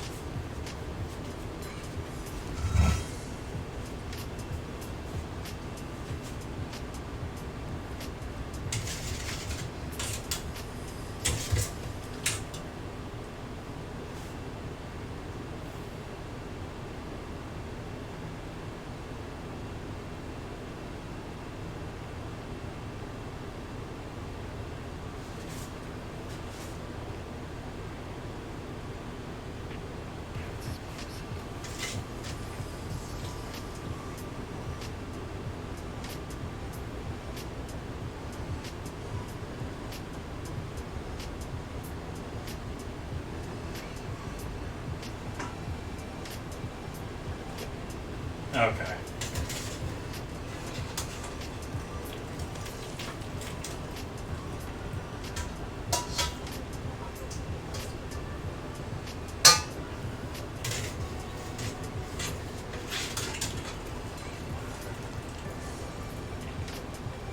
Oops, lost a couple there. Thought I had it.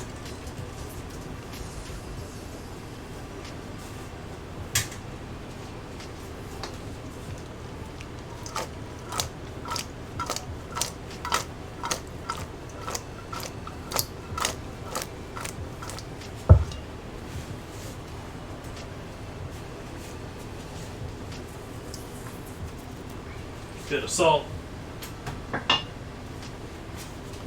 bit of black pepper,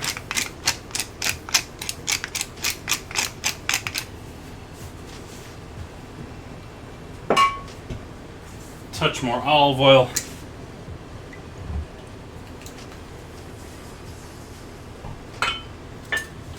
give that one more stir, and then we'll do our battle. Okay.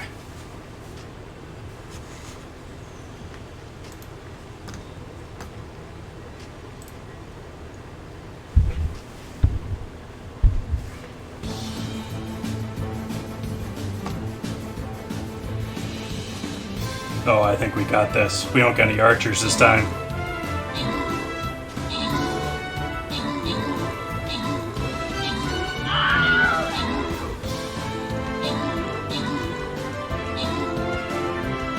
There we go. Victory. A great death to Kirby's forces, though. Congrats, guys.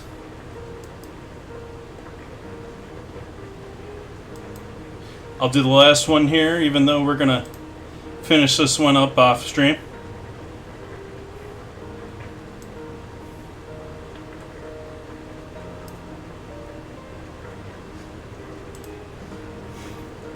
So as usual for me, we're going to wrap up dinner here. It'll take us just a couple minutes. We'll raid up someone, and I'll finish that last battle up after. Let's make ourselves some pasta.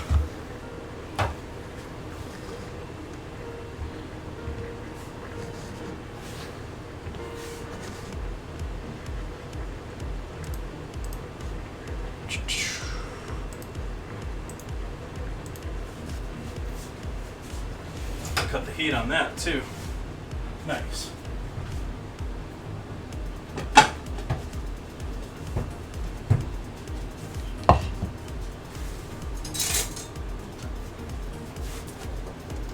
Take chili infused noodles or pasta.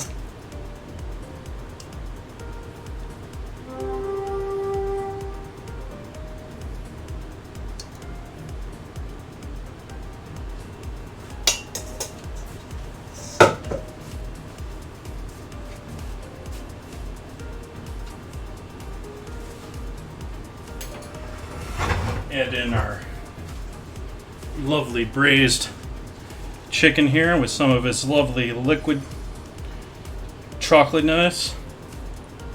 Do a leg and a thigh here. Bit of our chocolatey chili-ish sauce there.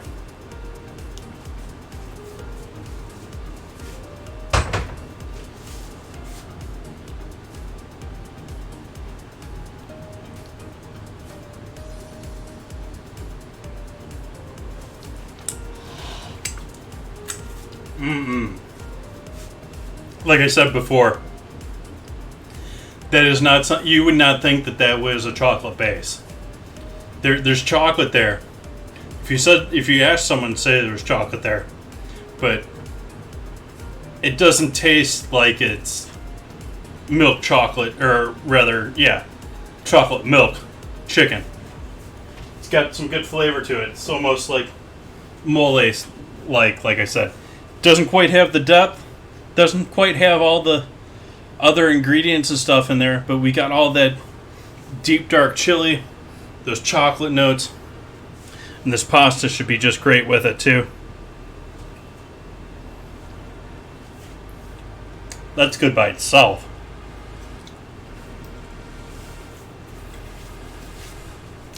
All right.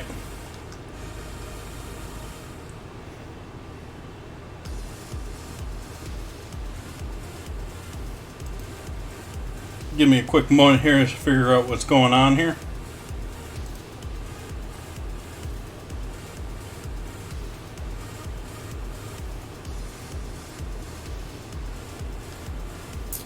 Yeah, I think I'm gonna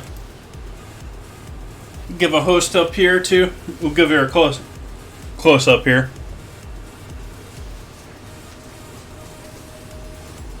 Got our chicken and noodles there.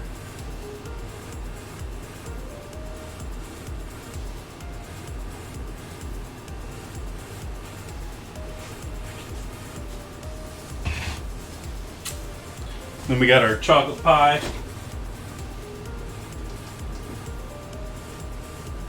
which this is going to take another at least an hour and a half. I'd say probably 2-3 hours here. Allow that to chill and firm up.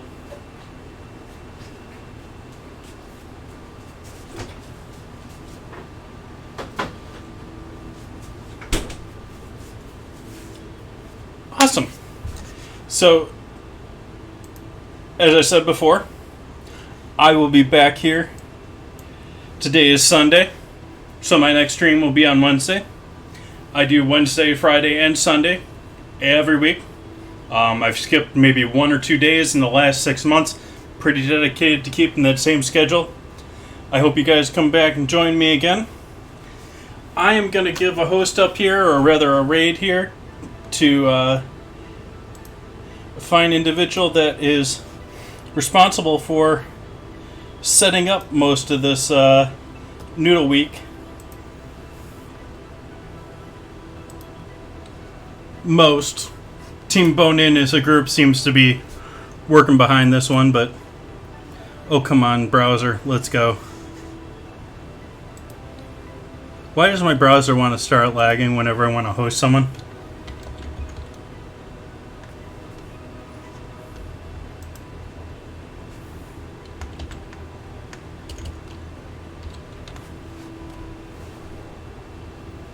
There we go.